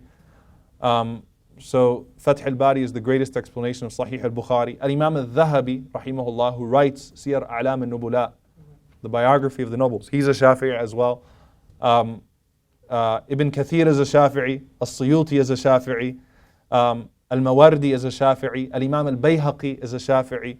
So he had a lot of support in all of the different sciences, if you will, because these scholars really achieved great positions in all of the different sciences. And again, Ibn Hajar tried to prove that Imam al-Bukhari was a Shafi'i. Okay, but al-Bukhari was a madhab of himself. Right? And everyone tried to claim al-Bukhari, but at the end of the day, al-Bukhari really was a madhab of himself. The biographies of a Shafi'i, therefore, were written very early on. Okay? The first biography that was written about Imam al-Shafi'i, rahimahullah ta'ala, was actually written by Dawood al-Zahiri. Remember how we said there's a third approach to fiqh that existed at that time, the literalist approach? Dawood used to be a student of a Shafi'i. So he actually left the Shafi'i and took a more, hardcore approach to being a literalist and things of that sort. And then you had al-Bayhaqi. And Imam al-Bayhaqi, rahimahullah, wrote, the thing about al-Bayhaqi is that al-Bayhaqi is a scholar in hadith as well, right? So al-Bayhaqi wrote the biography of a Shafi'i, and he used the hadith style where he used chains of narration and narrating the biography of a Shafi'i. So it's the most authentic, and it's one of the most beautiful biographies of a Shafi'i. And al-Nawawi, rahimahullah ta'ala, in almost every work of al-Nawawi, he thanked al-Imam al-Shafi'i. Even though he never met him, he writes some sort of tribute to Imam al-Shafi'i in the beginning of his work. So his madhab spread far. I don't know where that map is. SubhanAllah. Where's the madhab map? I want to show you the parts of the world that spread. I guess I don't have it here. I don't even know how to get to the desktop on this thing. It's not an Apple, which is an issue. Let's see if I can find it here.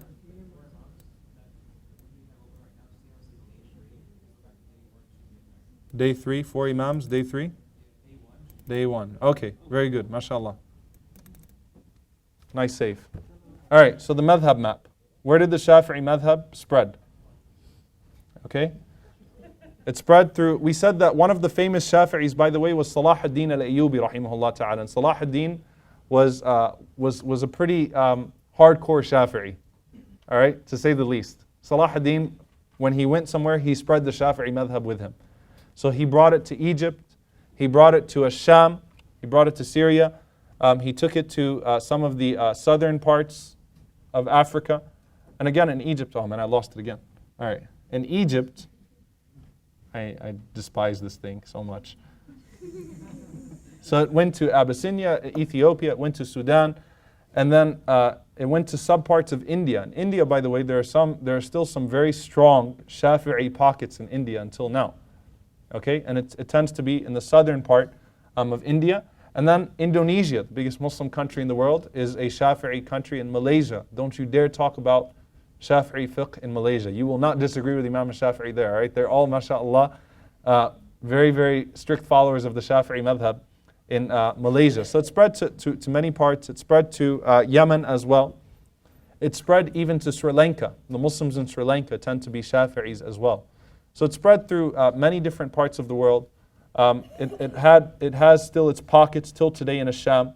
So Asham, if you kind of zoom in there to Syria, in the area of Syria, Palestine, Lebanon, and Jordan, you have some Hanafis and some Shafi'is. So you kind of still have some survival of both of those madhabs over there. But again, what makes his methodology so prominent is that Imam Shafi'i rahimahullah ta'ala, he wrote his own books, he explained his own fiqh, and you know, that's just multiple things that even Somalia, by the way, ended up taking it. So it just spread through multiple forms, multiple great Imams and so on and so forth.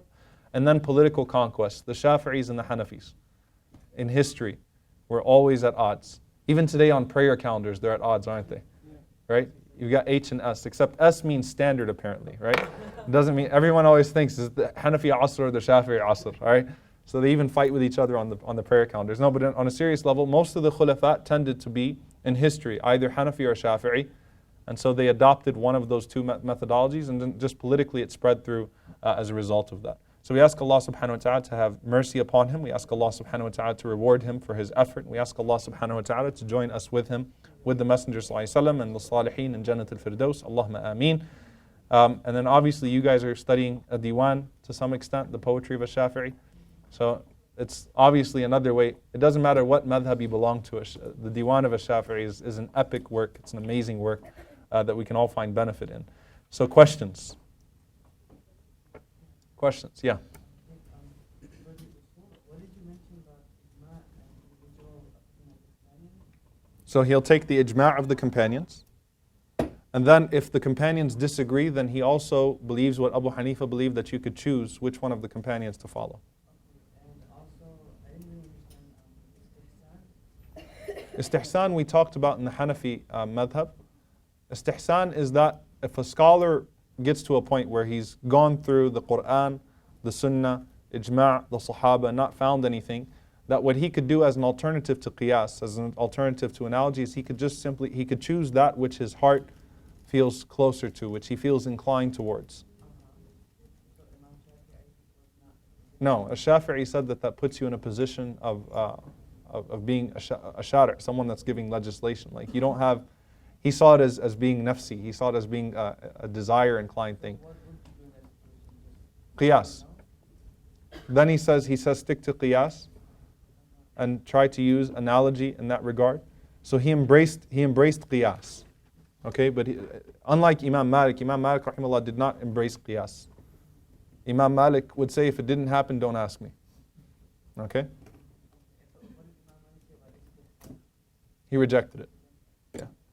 Two things. Just one about like anything about his mother when she passed So away. when did his mother pass away? Allahu A'lam. It seems that his mother passed away sometime when he was in his 30s. Because that's where you find that her mention is not there anymore, like seeking her permission and things of that sort before he went to his journey. But it's not really mentioned where or when she passed away. I need to go sisters. Yes? Did he get married? He did get married, and he had a daughter, we know, that memorized the Muwatta.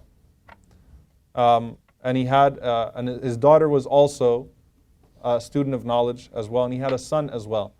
We don't know anything about them though. His wife or his kids, it's not really, there's not much detail about them at all Even finding the name is difficult. Okay? Yeah.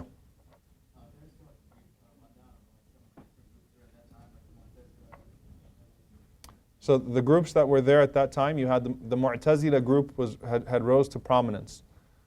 The Mu'tazilas came out of the very first deviant group in Islam. The very first deviant group in Islam was Al-Qadariyya, those that denied Qadr, that denied divine decree. They came up before anyone else.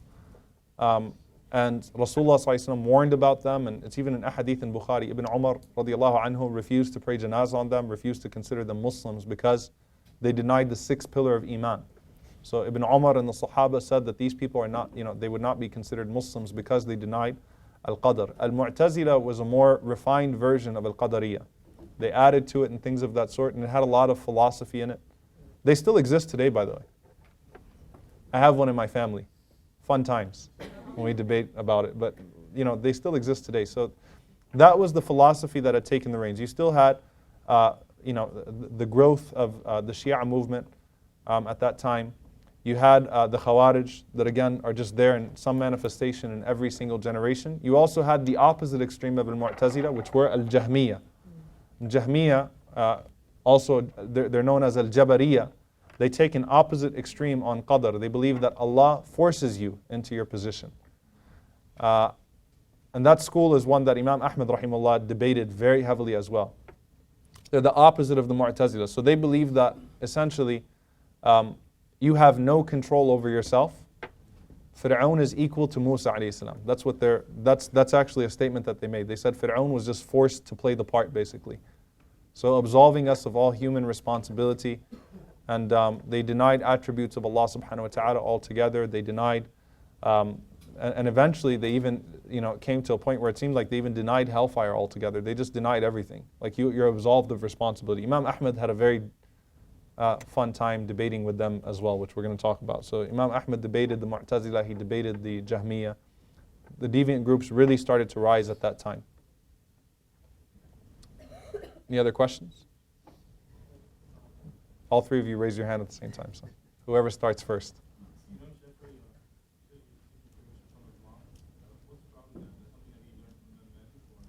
Seeking permission from the mother. Where did he learn that from? I think this just shows you the way that they respected their parents. You find it with Imam Abu Hanifa rahimahullah, taking his mother to Taraweeh. You find it with Imam Malik, praising the way his mother took him to Rabi'ah and his mother talked him out of becoming a singer. And you find it with a Shafi'i. She gave up her life for her child. And subhanAllah, this is really,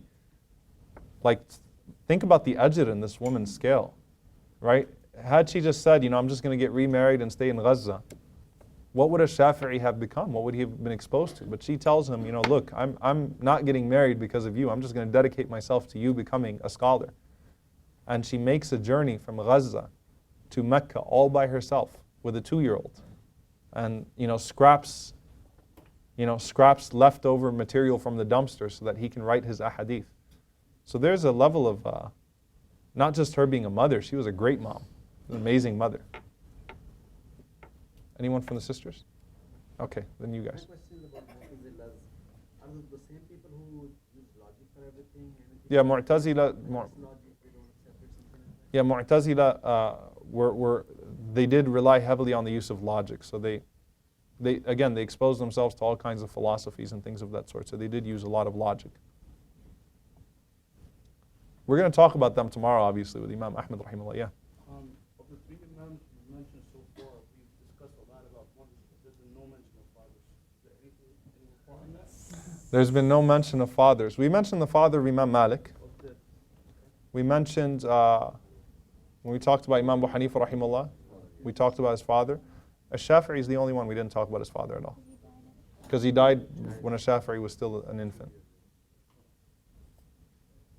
Alright, Jazakumullah khairan guys. Subhanakallah wa bihamdik. Ashhadu an la ilaha illa ant. Astaghfiruka wa atubu ilayk. Are you guys all Shafi'is now?